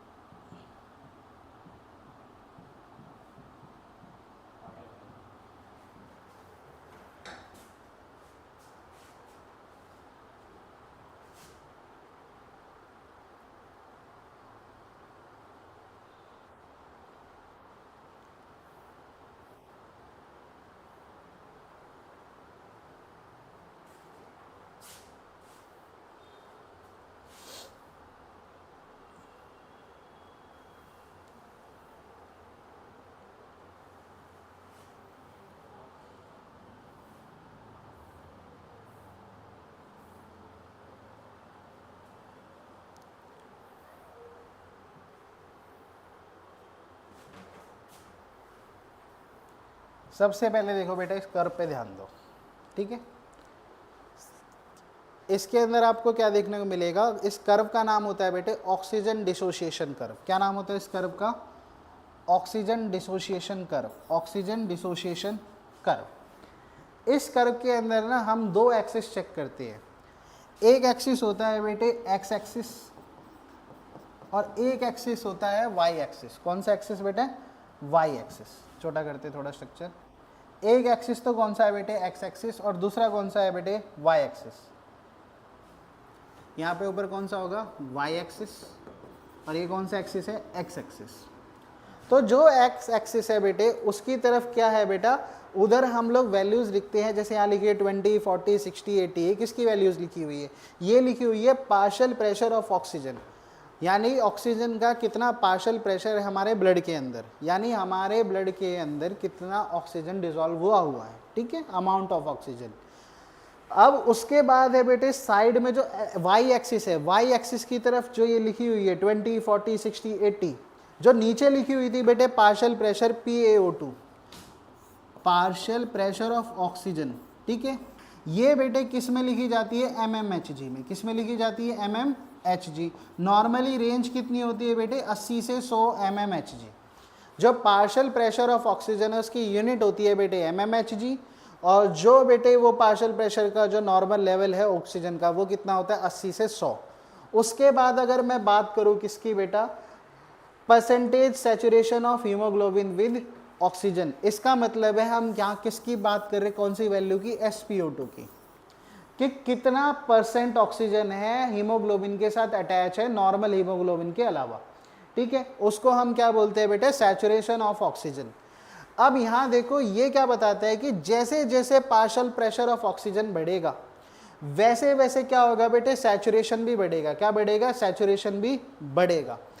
इसकी जो शेप आती है, अगर आप इसकी शेप को ध्यान दोगे, इसकी शेप आती है S shape, S shape structure बनता है, और एस शेप को ही बेटे क्या बोलते हैं, सिग्मॉइड शेप। क्या बोलते हैं, सिग्मॉइड शेप। तो O2 डिसोसिएशन जो कर्व है उसकी शेप कैसी होती है, सिग्मॉइड शेप। कैसी कर्व होती है, सिग्मॉइड शेप का कर्व होता है, ठीक है। अब एक चीज ध्यान देना बेटा, ये जो सिग्मॉइड शेप का जो कर्व है, ये कर्व की जो लाइन है बेटा, ये एस शेप की लाइन, ये लाइन आगे की तरफ भी क्या हो सकती है बेटे, डिस्प्लेस हो सकती है, शिफ्ट हो सकती है। अगर आगे की तरफ शिफ्ट होगी तो हम क्या बोलेंगे, देखो ये कौन सी साइड है, राइट साइड है या लेफ्ट साइड है। अगर इस साइड ये शिफ्ट होगी तो हम इसको बोलेंगे right side shift, right side shift.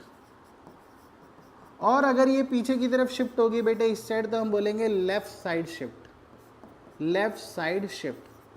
अब ये राइट साइड और लेफ्ट साइड कौन कौन से केस में शिफ्ट होती है वो बाद में बात करेंगे बेटा। इधर देखो एक बार दोबारा से, हमसे पूछा गया था सिंपल, देखो बेटा इसका बहुत सिंपल क्वेश्चन आता है। क्वेश्चन क्या आता है कि जो है कि बेटे ऑक्सीजन डिसोसिएशन कर्व, ऑक्सीजन का डिसोसिएशन जो कर्व है बेटा, उसका शेप कैसा होता है, उसका शेप होता है सिग्मॉइड शेप। कैसा शेप होता है, सिग्मॉइड शेप। इसके अंदर हम दो वैल्यूज को हम देखते हैं बेटा, किस किस की, एक हम एक्स एक्सिस पे देखते हैं partial pressure of oxygen PaO2।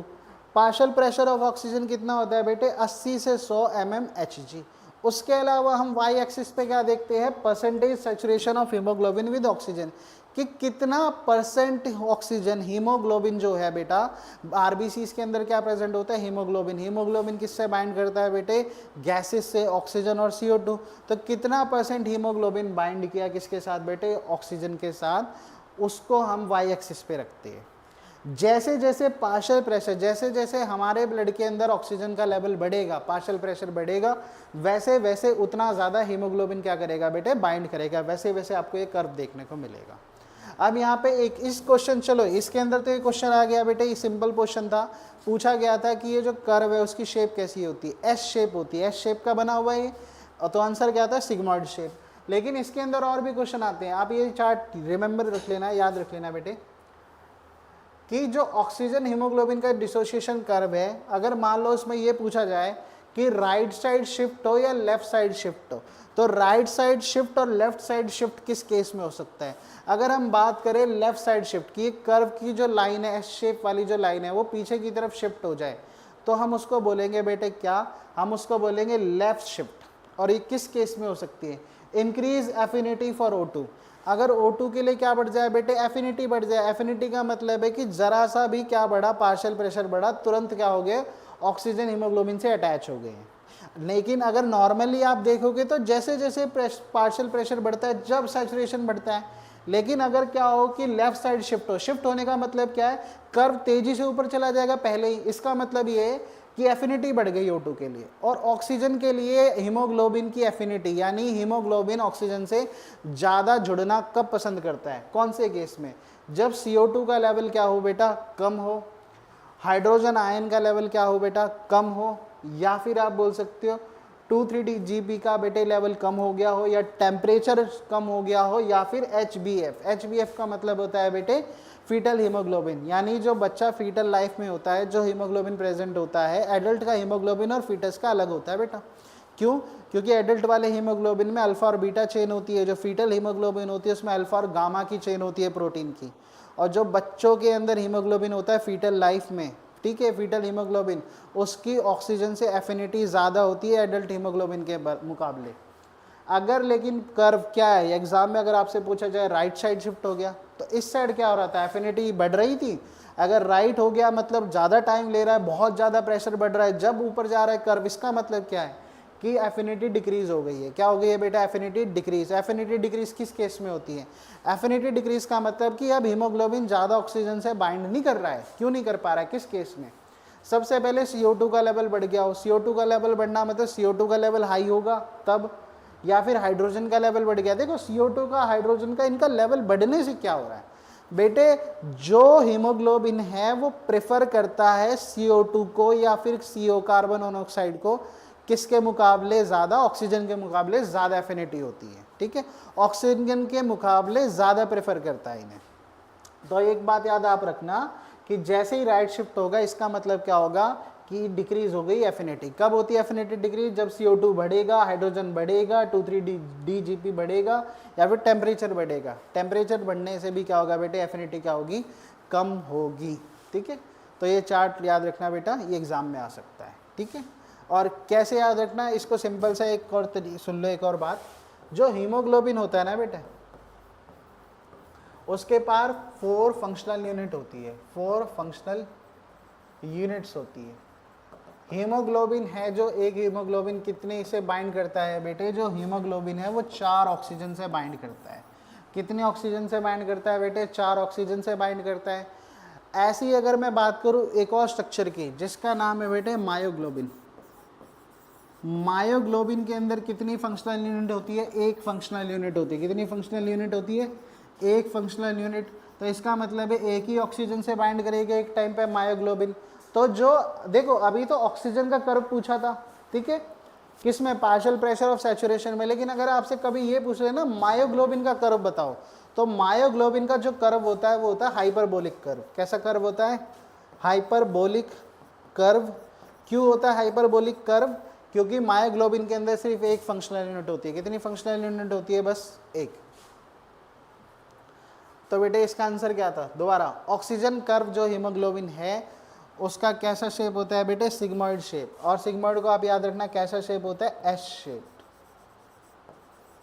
ठीक है, स्लोप नहीं होता है बेटे, स्ट्रेट लाइन भी नहीं होता। और पैराबॉलिक किसके अंदर देखने को मिलता है बेटा? पैराबॉलिक आपको देखने को मिलता है मायोग्लोबिन के अंदर। किसके अंदर देखने को मिलता है? मायोग्लोबिन। मायोग्लोबिन कहाँ पे प्रेजेंट होता है बेटे? मसल्स के अंदर होता है ये पिगमेंट, वहाँ पे ऑक्सीजन को कैरी करता है ये, लेकिन इसके अंदर एक फंक्शनल यूनिट होती है। जबकि हीमोग्लोबिन के अंदर कितनी होती है? 4 फंक्शनल यूनिट होती है।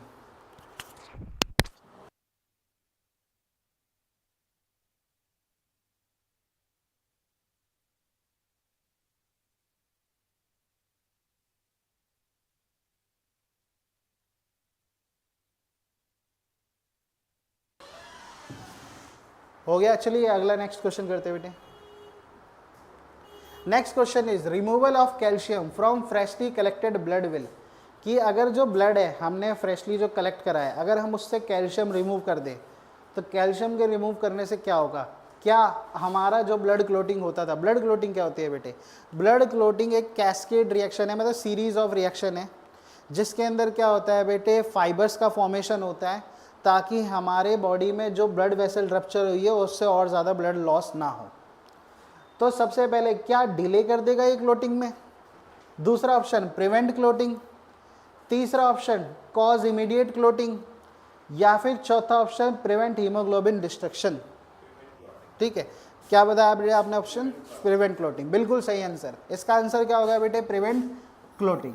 कि क्लोटिंग को होने से ही प्रिवेंट कर देगा। उसका रीजन क्या है? क्लोटिंग को प्रिवेंट होने से कैसे कर देगा? ठीक है, चलो देखते हैं। देखो सबसे पहले तो कैल्शियम जो है वो क्या है? क्लोटिंग फैक्टर है। कैल्शियम क्या है? क्लोटिंग फैक्टर है। Calcium is a clotting factor. Calcium clotting factor है और कैल्शियम ब्लड क्लोटिंग में सीरीज ऑफ रिएक्शंस के अंदर इन्वॉल्व होता है। ठीक है, अगर मैं इसको सिंपली समझाने की कोशिश करूं, मान लो कोई भी टिश्यू डैमेज हो, टिश्यू डैमेज हुआ तो वहां से क्या रिलीज होता है? थ्रोम्बोप्लास्टिन। क्या रिलीज होता है? थ्रोम्बोप्लास्टिन। टिश्यू डैमेज यानी ब्लड वेसल्स जब डैमेज होगी तो उसकी वॉल से क्या निकलेगा बेटे? थ्रोम्बोप्लास्टिन। थ्रोम्बोप्लास्टिन भी एक क्लोटिंग फैक्टर है। थ्रोम्बोप्लास्टिन के पास आता है कौन? कैल्शियम और अदर क्लोटिंग फैक्टर, और क्या बनाते हैं बेटा? ये बनाते हैं प्रोथ्रोम्बिन एक्टिवेटर। क्या बनाते हैं? Prothrombin activator. प्रोथ्रोम्बिन एक्टिवेटर का क्या काम होता है? प्रोथ्रोम्बिन एक्टिवेटर का एक काम होता है प्रोथ्रोम्बिन को, प्रोथ्रोम्बिन जो होता है सेकंड स्टेप, स्टेप 2, ये फर्स्ट स्टेप था बेटा, ये स्टेप 2, प्रोथ्रोम्बिन को किस में कन्वर्ट कर देते हैं बेटा? थ्रोम्बिन में। किसका कन्वर्ट कर देते हैं? थ्रोम्बिन। कौन कन्वर्ट कर देता है बेटा? Prothrombin activator. Prothrombin activator. जो ये थ्रोम्बिन है बेटा, स्टेप 3 के अंदर ये थ्रोम्बिन क्या काम करता है? स्टेप 3, जो फिब्रिनोजन होता है ब्लड क्लोटिंग फैक्टर, उस फिब्रिनोजन को थ्रोम्बिन क्या करता है, किस में कन्वर्ट करा देता है बेटे, फिब्रिन, और फिब्रिन क्या करा देता है बेटा, ब्लड को क्लोट। फिब्रिन होते हैं फाइबर्स जो ब्लड को क्या कर देते हैं बेटा, क्लोट बना देते हैं। अब इधर देखो बेटा, जो थ्रोम्बिन है इसकी मदद किसने की बेटे, कैल्शियम ने। प्रोथ्रोम्बिन एक्टिवेटर किसने बनाने में मदद की, कैल्शियम ने। अगर कैल्शियम ना होता तो क्या होता बेटे, प्रोथ्रोम्बिन एक्टिवेटर नहीं बनता। प्रोथ्रोम्बिन एक्टिवेटर नहीं बनता तो प्रोथ्रोम्बिन से थ्रोम्बिन नहीं कन्वर्ट होता। थ्रोम्बिन नहीं कन्वर्ट होता तो थ्रोम्बिन क्या कर रहा है, फिब्रिनोजन को फिब्रिन में कन्वर्ट कर रहा है। फिब्रिन बना रहा है आगे जाके बेटे क्लोट बना रहा है। क्या बना रहा है, क्लोट। इसका मतलब है कैल्शियम एक क्लोटिंग फैक्टर है। अगर कैल्शियम को ब्लड से रिमूव कर दिया जाए तो ब्लड क्लोटिंग की जो रिएक्शंस होती है बेटे, वो रिएक्शंस कंप्लीट नहीं हो पाएगी, तो ब्लड क्लोटिंग नहीं हो पाएगी। तो इसका सीधा सीधा मतलब ये था बच्चे कि अगर आप क्या करते हो, कैल्शियम को रिमूव कर देते हो फ्रेशली कलेक्टेड ब्लड से, तो उससे क्या हो जाता है बेटे, प्रिवेंट क्लोटिंग। तो वो क्लोटिंग को क्या कर देता है, प्रिवेंट, डिले नहीं करता। ठीक है, क्योंकि कैल्शियम एक सीरीज ऑफ रिएक्शन में इन्वॉल्व है, उसको हटा देंगे तो ऐसा नहीं है रिएक्शन हो जाएगी आगे, डिले नहीं होगा। या फिर इमीडिएट क्लोटिंग, इमीडिएट क्लोटिंग कैसे होगी, क्लोटिंग तो कैल्शियम करवा रहा है। या फिर प्रिवेंट हीमोग्लोबिन डिस्ट्रक्शन, ये भी नहीं होगा। यहाँ पे क्या होगा, प्रिवेंट क्लोटिंग, की ब्लड क्या करेगा, यहाँ पे क्लोट नहीं कर पाएगा, क्योंकि फिब्रिनोजन किस में कन्वर्ट नहीं हुआ, फिब्रिन में नहीं हुआ, और फिब्रिन ही ब्लड को क्लोट करता है। चलो एक और चीज सुन लो बेटा, एक सुनो, इसका क्लिनिकल यूज भी होता है एक, मैं आपको बताता हूँ एक चीज। ठीक है, क्लिनिकल यूज देखो, कभी भी याद है आपको, हम लोग जब भी ब्लड सैंपल कलेक्ट करते हैं तो हमें अगर ब्लड सैंपल को कलेक्ट कर रहे हैं, अगर हमें उसको क्लोट से बचाना है तो उसके अंदर EDTA ऐड किया जाता है या सोडियम सिट्रेट ऐड किया जाता है। क्या ऐड किया जाता है, sodium citrate, add sodium citrate. और EDTA की जो बाइल होती है ना बेटे, जिसमें ब्लड कनेक्ट करते हैं, EDTA, ये क्या काम करते हैं, सोडियम सिट्रेट और EDTA, ये यही काम करते हैं बेटा। ये एक तरीके के चिलेटिंग एजेंट होते हैं। कैसे एजेंट होते हैं ये, चिलेटिंग एजेंट, चिलेटिंग एजेंट। ये चिलेटिंग एजेंट क्या काम करते हैं, बाइंड करते हैं। चिलेटिंग का मतलब ये क्या करेंगे, बाइंड करेंगे। किससे बाइंड करेंगे, बाइंड टू कैल्शियम आयंस। ये कैल्शियम आयंस को बाइंड कर लेते हैं। देखो ध्यान से सुन लो, ये क्लिनिकल यूज में क्या बता रहा हूँ बेटे, जब भी हम ब्लड का सैंपल कलेक्ट करते हैं तो ब्लड का जब सैंपल कलेक्ट करते हैं तो वाइल, जब हम जिसके अंदर वाइल के अंदर ब्लड डालते हैं, उस वाइल के अंदर EDTA होता है या सोडियम सिट्रेट। ये क्यों ऐड करा जाता है उन वाइल के अंदर, क्योंकि ये चिलेटिंग एजेंट होते हैं। ये किससे बाइंड करते हैं, कैल्शियम आयन से। जब कैल्शियम आयन से बाइंड करेंगे तो ब्लड क्लोट नहीं हो पाएगा, प्रिवेंट क्लोटिंग, प्रिवेंट क्लोटिंग। इसलिए हम EDTA और ये बेटे सोडियम सिट्रेट क्या करते हैं, ऐड करते हैं वाइल्स के अंदर, क्योंकि अगर ये कैल्शियम आयन से बाइंड हो गया तो कैल्शियम ही नहीं है ब्लड क्लोटिंग की सीरीज ऑफ रिएक्शंस को कराने के लिए। ठीक है, ये था बेटा हमारा ये क्वेश्चन। ठीक है, चलो इसका आंसर क्या था बेटे, प्रिवेंट क्लोटिंग। नेक्स्ट बात करते हैं बेटा, which is the typical urine colour in the healthy individuals. ठीक है, कि कोई एक हेल्दी इंडिविजुअल है, उसके यूरिन का क्या कलर होगा, वाइट, ठीक है, रेडिश येलो, ब्राउन, या फिर लाइट येलो। ठीक है, बताइए बेटा इसका क्या आंसर होगा। चलो वाइट पे तो मैंने खुद ही गलत कर दिया, वाइट का आंसर नहीं है। बताइए बाकी 3 ऑप्शंस में इसका क्या आंसर होगा, बताओ भव्य बेटा इसका आंसर क्या होगा। बोलो खुशी बच्चे, लाइट येलो। इसका आंसर क्या होगा बेटे, लाइट येलो।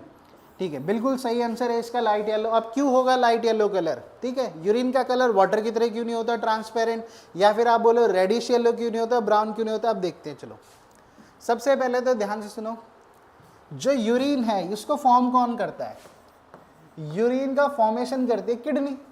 कौन फॉर्म करता है यूरिन को, किडनी। अब किडनी फॉर्म करती है यूरिन को किससे, ब्लड को फिल्टर करके। एक दिन में किडनी का ग्लोमेरुलर फिल्ट्रेशन कितना होता है बेटे, 180। कितना होता है, 180 लीटर। ठीक है, यानी किडनी एक दिन में 180 लीटर के हिसाब से ग्लोमेरुलेशन फिल्ट्रेशन रेट होता है। लेकिन क्या इतना यूरिन फॉर्म होता है पर डे, नहीं।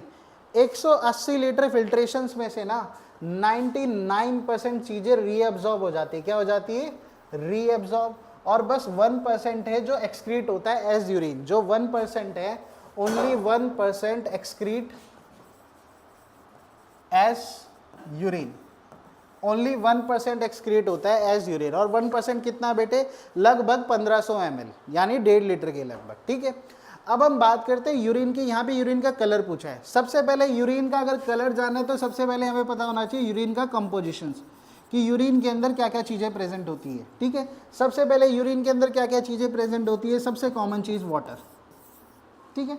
कितना % वाटर होता है बेटा, 96% क्या होता है, वाटर होता है। कितना % वाटर होता है बेटे, 96। उसके बाद क्या होता है बेटे, यूरिया, क्या प्रेजेंट होता है, यूरिया, कितने % होता है बेटा, 2%। उसके बाद होते हैं बेटे अदर्स, अदर्स कितने प्रेजेंट होते हैं बेटा, 2%। और अदर्स के अंदर क्या आता है बेटे, क्रेटेनाइन, यूरिक एसिड, ठीक है। उसके अलावा बेटे जो भी अलग वेस्ट होते हैं, आयंस होते हैं, सोडियम, पोटेशियम, क्लोरीन, या फिर बाइकार्बोनेट, हाइड्रोजन आयन, ये सारे किस में प्रेजेंट होते हैं बेटे, अदर्स में। क्लियर है। और यहाँ पे एक और सुन लो, यूरिन के अंदर एक पिगमेंट होता है, उस पिगमेंट का नाम होता है यूरोबिलिनोजन। क्या नाम होता है, यूरोबिलिनोजन। यूरोबिलिनोजन क्या करता है, provide colour and odour to urine, कि जो यूरिन है ना उसे कलर और ऑर्डर यानी कलर और स्मेल प्रोवाइड करता है यूरिन को, कौन, यूरोबिलिनोजन नाम का पिगमेंट। जो यूरोबिलिनोजन पिगमेंट है बेटा, ये यूरिन है ना, जो यूरिन का अभी आंसर क्या था, लाइट येलो, वो जो लाइट येलो कलर आ रहा है ना यूरिन का, वो इस पिगमेंट की वजह से आ रहा है, यूरोबिलिनोजन की वजह से। और जो यूरिन की जो स्मेल होती है बेटा, ऑर्डर जो होता है, वो भी कौन रिस्पॉन्सिबल इसके लिए, यूरोबिलिनोजन। मेन क्वेश्चन है ये यूरोबिलिनोजन पिगमेंट कहाँ से आया, तो ध्यान से सुनना। आरबीसी का जब ब्रेकडाउन होता है, आरबीसी जब ब्रेकडाउन करती है, आरबीसी जब टूटती है तो उससे क्या निकलता है बेटे, हीमोग्लोबिन। क्या निकलता है, हीमोग्लोबिन। जो हीमोग्लोबिन होता है बेटा, ये भी आगे क्या करता है, ये भी ब्रेकडाउन होता है। हीमोग्लोबिन जब ब्रेकडाउन होता है, दो ग्रुप बनते हैं इसके, हीमे पार्ट और ग्लोबिन। ग्लोबिन कौन सा पार्ट है बेटे, प्रोटीन वाला पार्ट है। ग्लोबिन से कितनी निकलती है बेटा, दो अल्फा चेन निकलती है और दो बीटा चेन निकलती है, प्रोटीन की, अमीनो एसिड से बनी हुई। अल्फा चेन के अंदर 141 अमीनो एसिड होते हैं और बीटा चेन के अंदर 146 अमीनो एसिड होते हैं, ठीक है। अगर हीमे पोर्शन की बात करें तो ये क्या कंटेन करता है बेटे, 4 आयरन कंटेन करता है और इसके साथ साथ 4 प्रोटोफोरफायरिन रिंग, 4 फायरिन रिंग, यानी प्रोटोफोरफायरिन से बनी हुई बेटे रिंग लाइक स्ट्रक्चर, यानी ये जो आयरन है Fe, इसके ऊपर ऐसे रिंग लाइक स्ट्रक्चर बने होते हैं। ये तो हो गया बेटे आयरन, ये जो रिंग लाइक स्ट्रक्चर है ये हो गई बेटे प्रोटोफोरफायरिन रिंग। चलो आगे बात करते हैं। जो हीमोग्लोबिन होता है ना बेटे, हीमे ग्रुप और ग्लोबिन से बना होता है। हीमे किससे बना होता है, आयरन और प्रोटोपोरफायरिन रिंग से। लेकिन जब बेटे हीमोग्लोबिन टूटने लगता है तो ये सारी चीज़ें बाहर आती हैं। प्रोटीन का जो अल्फा और बीटा चेन है, इनका दोबारा इस्तेमाल हो जाता है, हमारी बॉडी के अंदर लिवर के पास चले जाते हैं, स्टोर हो जाते हैं। लेकिन बात करते हैं इसकी, आयरन भी हमारे लिवर्स के पास स्टोर हो जाता है, बोन मैरो के पास चला जाता है, नए आरबीसी को बनाने में मदद करता है।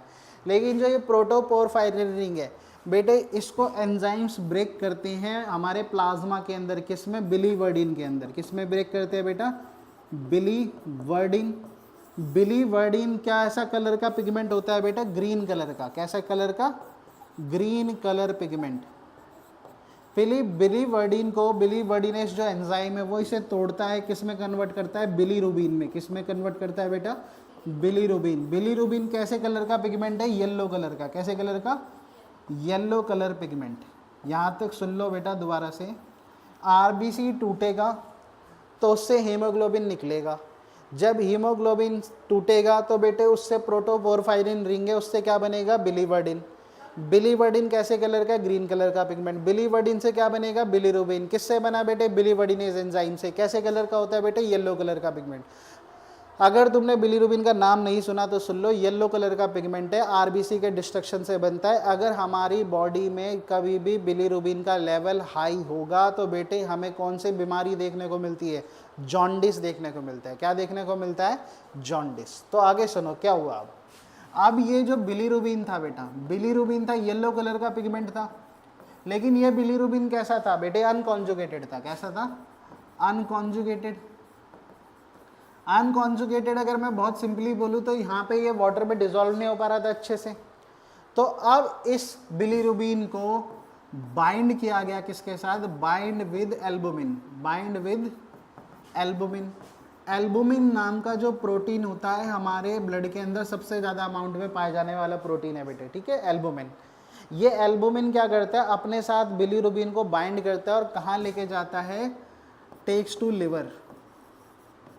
Takes to liver. लिवर क्या काम करता है बेटे? लिवर कॉन्जुगेटेड बिलीरुबिन बनाता है। लिवर क्या करता है? अनकॉन्जुगेटेड से बिलीरुबिन को कैसा बनाता है? कॉन्जुगेटेड। कॉन्जुगेटेड का मतलब क्या होता है? Water soluble. क्या होता है बेटे? Water soluble. यहाँ पे बिलीरुबिन कैसा बन जाता है? Water soluble. कैसा बन जाता है? Water soluble. अब होगा क्या? ये जो कॉन्जुगेटेड बिलीरुबिन है ये कहाँ जाएगा बेटे? ये conjugated bilirubin with bile juice. With bile juice. Bile juice के साथ कहाँ जाता है बेटे? जब भी हम खाना खाते हैं तो लिवर से क्या सिक्रीट होता है? Bile juice. और बाइल जूस के अंदर क्या प्रेजेंट है? बिलीरुबिन। तो बाइल जूस के साथ साथ बेटे ये कहाँ जाएगा? Secreted into small intestine. कहाँ गया? Small intestine. Into small intestine.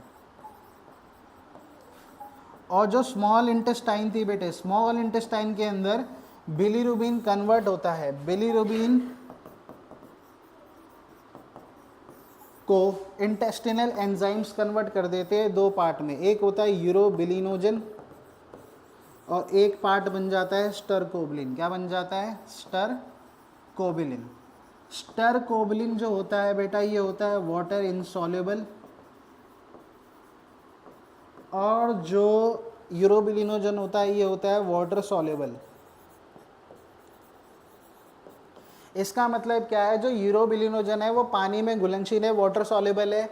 तो ये स्मॉल इंटेस्टाइन जब फूड को रीएब्जॉर्ब करती है ना, न्यूट्रिशन को, तो उनके साथ साथ बेटे यूरोबिलिनोजन भी रीएब्जॉर्ब हो जाता है, ब्लड में चला जाता है। और फिर ब्लड किसके पास जाता है बेटे? किडनी के पास। यूरोबिलिनोजन किसके पास जाता है? किडनी के पास। और किडनी के अंदर बेटे यूरिन के अंदर एक्सक्रीट होता है। यूरिन को क्या देता है बेटा? कलर देता है। कौन? यूरोबिलिनोजन। कैसे पहुंचा किडनी तक बेटा? ब्लड के वजह से पहुंचा। किसकी वजह से पहुंचा? ब्लड। और ब्लड के पास कैसे पहुंचा ये बेटे? वाटर सॉल्युबल था, इसलिए रीअब्जॉर्ब हो गया था। लेकिन बात करें स्टरकोबिलिन की बेटे, ये वाटर इनसॉल्युबल होता है। Water insoluble. तो इसका मतलब है ये एब्जॉर्ब नहीं होगा इसका स्मॉल इंटेस्टाइन के अंदर। ये स्मॉल इंटेस्टाइन से लार्ज इंटेस्टाइन में जाएगा और आगे जाकर के फीसिस के अंदर ऐड हो जाएगा। जो फीसिस होता है ना, वेस्ट प्रोडक्ट, जैसे यूरिन का कलर कौन प्रोवाइड कर रहा था? यूरोबिलिनोजन। ऐसे फीसिस का जो कलर होता है डार्क ब्राउन कलर, ठीक है, और उसकी जो स्मेल होती है उसको कौन प्रोवाइड करता है? स्टरकोबिलिन। कौन प्रोवाइड करता है बेटा? स्टरकोबिलिन। कौन प्रोवाइड करता है? स्टरकोबिलिन। तो इसका आंसर क्या होगा बेटे? लाइट येलो कलर, ठीक है। यूरोबिलिन किसकी वजह से बेटा? यूरोबिलिनोजन की वजह से ब्राउन कलर नहीं होता है, रेडिश येलो कलर भी नहीं होता। अगर रेडिश येलो कलर है तो बहुत ज़्यादा चांस है किडनी की कोई डिसीज़ है जिसके अंदर यूरिन के अंदर रेड ब्लड सेल्स आरबीसी भी आ गई है, इसलिए रेडिश कलर होता है। और अगर रेडिश कलर है तो वो एबनॉर्मलिटी को दर्शाता है। नॉर्मल तो यूरिन का कलर लाइट येलो होता है, याद रखना। चलिए ये क्वेश्चन बताइए।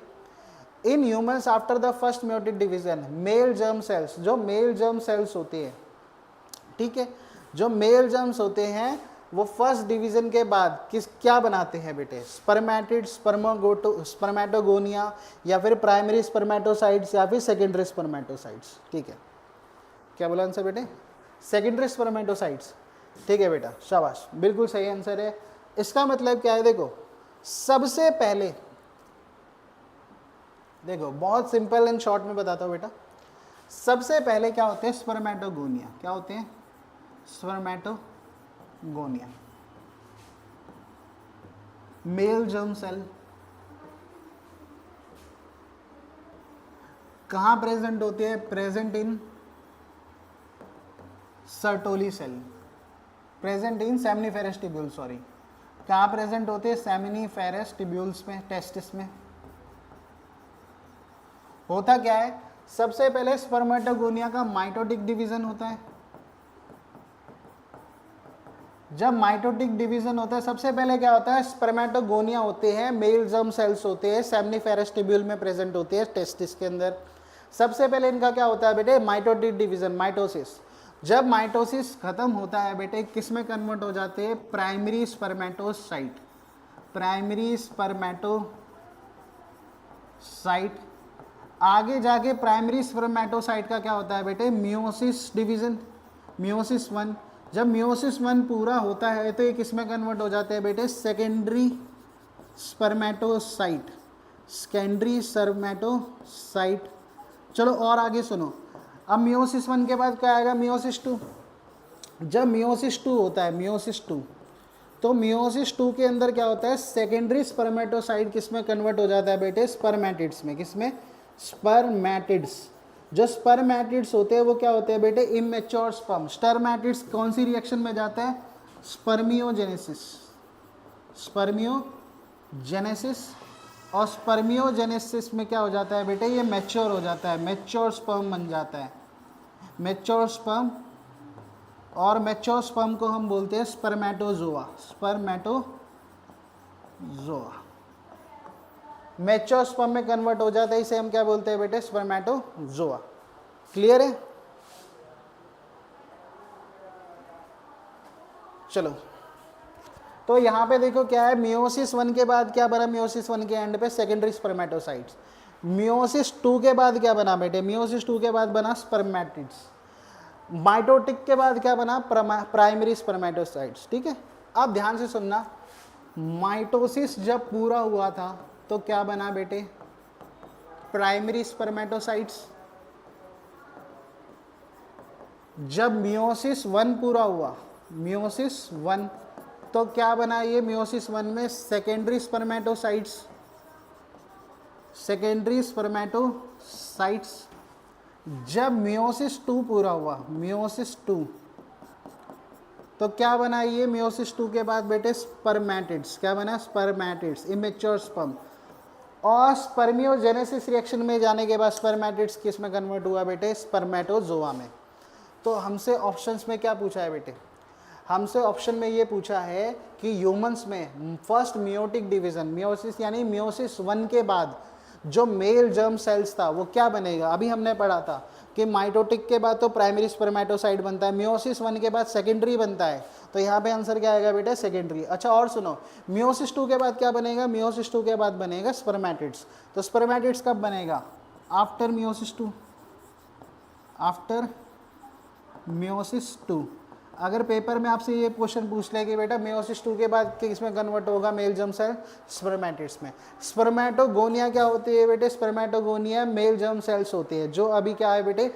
स्टार्ट करेंगे डिवीजन। ठीक है, और प्राइमरी स्पर्मेटोसाइट्स कब बनता है बेटे? After mitosis, after mitosis. ठीक है, next, conservation of species in their natural habitat. ठीक है, इसका मतलब क्या है कि कोई भी स्पीसीज है ना बेटे, उसका कंजर्वेशन करना, यानी कि उसको प्रोटेक्ट करके रखना, उसको बचा करके रखना और उसको ग्रो कराना। ठीक है, तो हम उसको अगर उसके नेचुरल हैबिटेट में कंजर्व करें, अगर हम उसका कंजर्वेशन करते हैं नेचुरल हैबिटेट, यानी कि जहाँ पे वो स्पीसीज पाई जाती थी ओरिजिनली, अगर हम उसी के हैबिटेट में उसे क्या करते हैं बेटे? प्रोटेक्ट करके रखते हैं, तो उसे क्या बोला जाएगा? In situ, ex situ, cryopreservation या फिर ऑफ साइट। चलो देखते हैं। सबसे पहले मैं तुम्हें इसके अंदर एक्सप्लेन करता हूँ थोड़ा सा कि जो बेटे कंजर्वेशन है, कंजर्वेशन, कंजर्वेशन यहाँ पे दो तरीके का हो सकता है। एक हो सकता है इन सिटू और एक हो सकता है बेटा एक्स सिटू। इन सिटू और एक्स सिटू, इसका सबसे सिंपल मीनिंग मैं बताता हूँ बेटे। इन सिटू का मतलब है conservation of species in their natural habitat और ओरिजिनल प्लेस। बेटे जो स्पीसीज़ की ओरिजिनल प्लेस है या जो उनका हैबिटेट है जहाँ पे वो स्पीसीज़ पाई जाती है, उनका वहीं पे संरक्षण करना या कंजर्वेशन करना क्या कहलाता है बेटे? इन सिटू कंजर्वेशन। लेकिन अगर हम किसी स्पीसीज़ को ले करके दूसरी जगह कन्वर्स करें, ठीक है, दूसरी जगह उसका संरक्षण करें, ठीक है, take species from their natural habitat, species को लेना बेटे, take species from their natural habitat, natural habitat से, and conservation in different place, conservation in different place, और डिफरेंट प्लेस में उसका क्या करना बेटे? कंजर्वेशन करना। ये क्या कहलाता है बेटे? Ex situ conservation. क्या कहलाता है? Ex situ conservation. इसके मैं एग्जांपल देता हूँ तुम्हें, ठीक है। फॉर एग्जांपल यहाँ के क्या आता है बेटे? आपने अगर सुना हो, ठीक है, एक मिनट बेटा,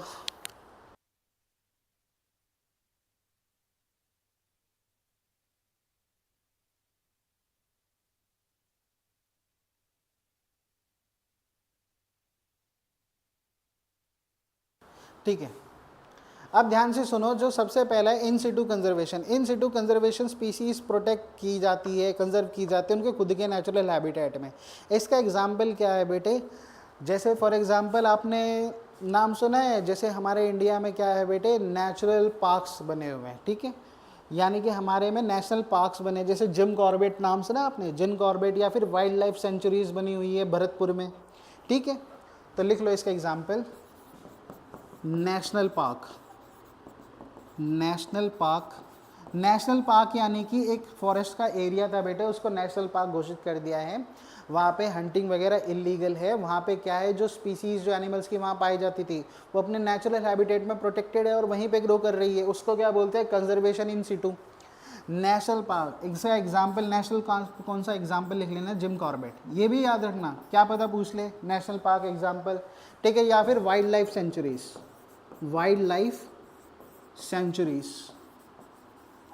वाइल्ड लाइफ सेंचुरीज कहाँ पे प्रेजेंट है बेटे? एक एग्जाम्पल है भरतपुर, ठीक है। या फिर बायोस्फीयर्स। बायोस्फीयर्स में क्या आता है बेटे? बायोस्फीयर्स के अंदर आता है नीलगिरी। क्या आता है? नीलगिरी। अब एक्स सिटू कंजर्वेशन की बात करें तो एक्स सिटू कंजर्वेशन का मतलब क्या होता है? स्पीसीज को उनके नेचुरल हैबिटेट से लिया है और उनको प्रोटेक्ट किया गया या कंजर्व किया गया, उनका संरक्षण किया गया दूसरी जगह पर, ठीक है। इसका एग्जाम्पल हो सकता है बेटे आपका जू, एक्वेरियम, ठीक है। या फिर आप बोल सकते हो बोटानिकल गार्डन्स, बोटानिकल गार्डन्स, ठीक है, ओके। या फिर सीड बैंक्स, ठीक है, वो किसके अंदर आते हैं बेटे? एक्स सिटू के अंदर। और अब देखते हैं हमारा क्वेश्चन क्या था बेटे? हमारा क्वेश्चन ये था कि conservation of species in their natural habitat, कि मतलब स्पीसीज का कंजर्वेशन, कंजर्वेशन मतलब प्रोटेक्शन करना, उनको संरक्षण करना, कहाँ पे? उनके खुद के नेचुरल हैबिटेट में, जहाँ पे वो पाई जाती थी, जो उनका नेचुरल हैबिटेट है, ठीक है। नेचुरल हैबिटेट में क्या कहलाता है बेटे? इन सिटू कंजर्वेशन। क्या कहलाता है? इन सिटू कंजर्वेशन।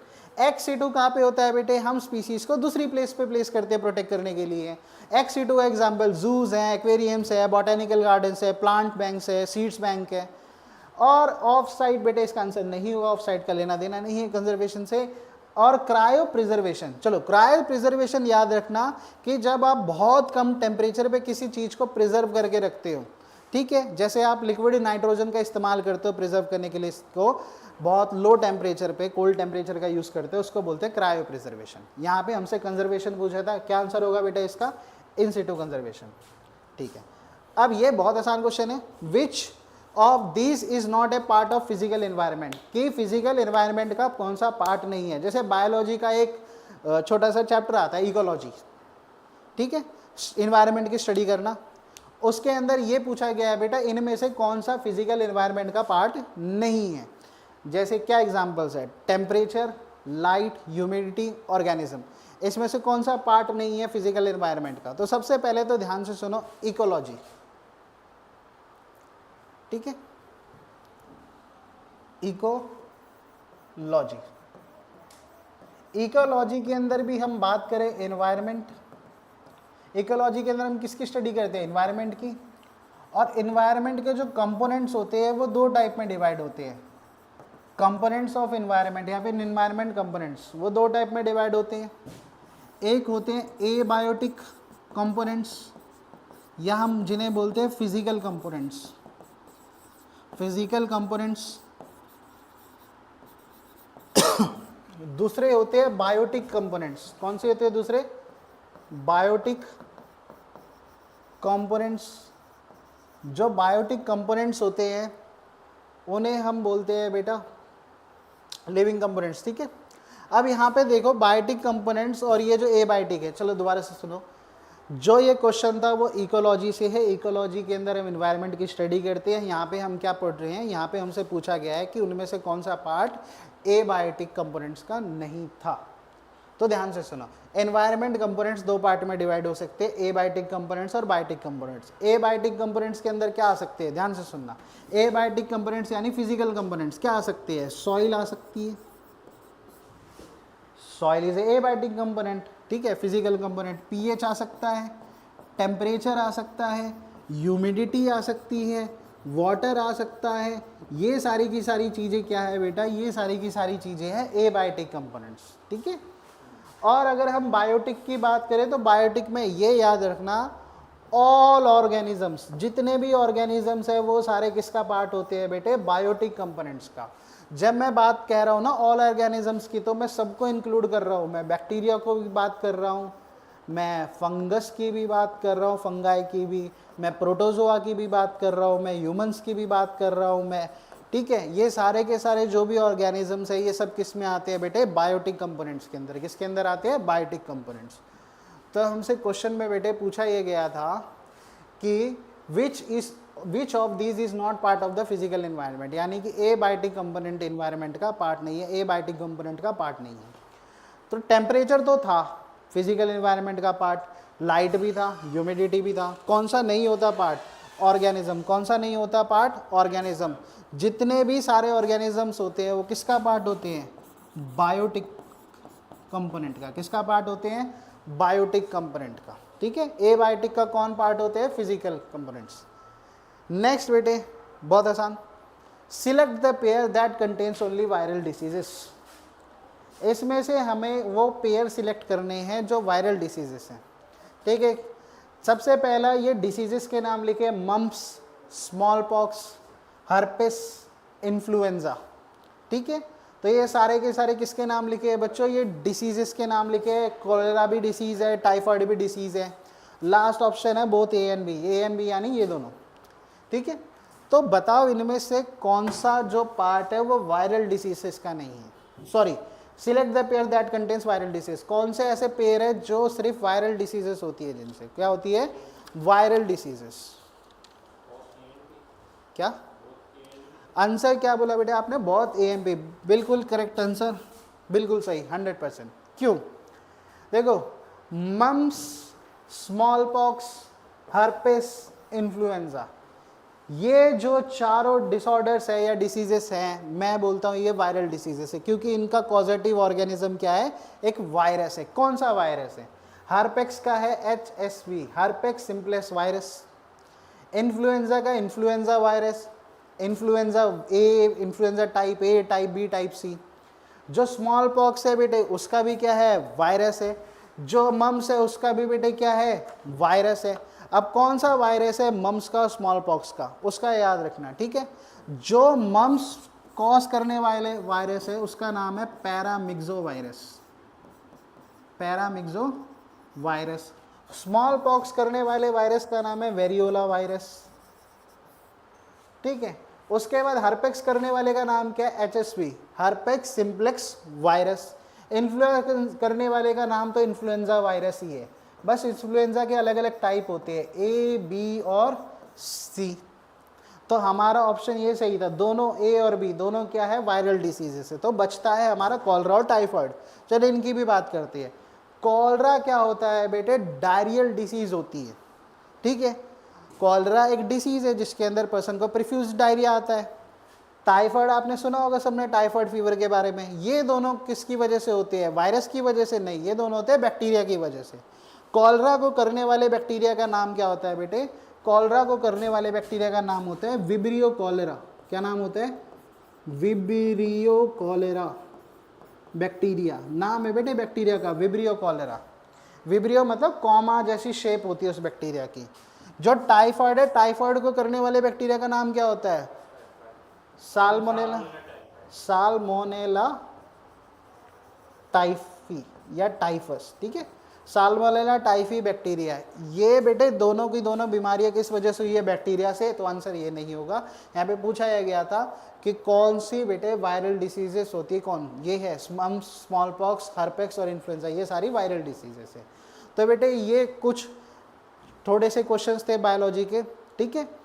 आप ऐसे ही बेटे अगली नेक्स्ट क्लास में हम इसके बारे में बात करेंगे। आपको आपके दूसरे टीचर पढ़ाएंगे, फिजिक्स के क्वेश्चंस कराएंगे, फिजिक्स के टॉपिक्स के बारे में बताएंगे। और पीपीएमईटी के एग्जाम्स के अंदर जैसे आपके कुछ नर्सिंग से रिलेटेड क्वेश्चन आते हैं, कुछ डिसीज से रिलेटेड क्वेश्चन आते हैं, कुछ इन्फेक्शन से रिलेटेड क्वेश्चन आते हैं, तो उनके बारे में आपको बताया जाएगा, ठीक है। तो चलो बच्चों, ये बायोलॉजी के कुछ क्वेश्चन थे। और भी क्वेश्चन है बेटे, तो वो नेक्स्ट क्लास में करेंगे हम, ठीक है। तब तक के लिए बेटे all the best, good luck.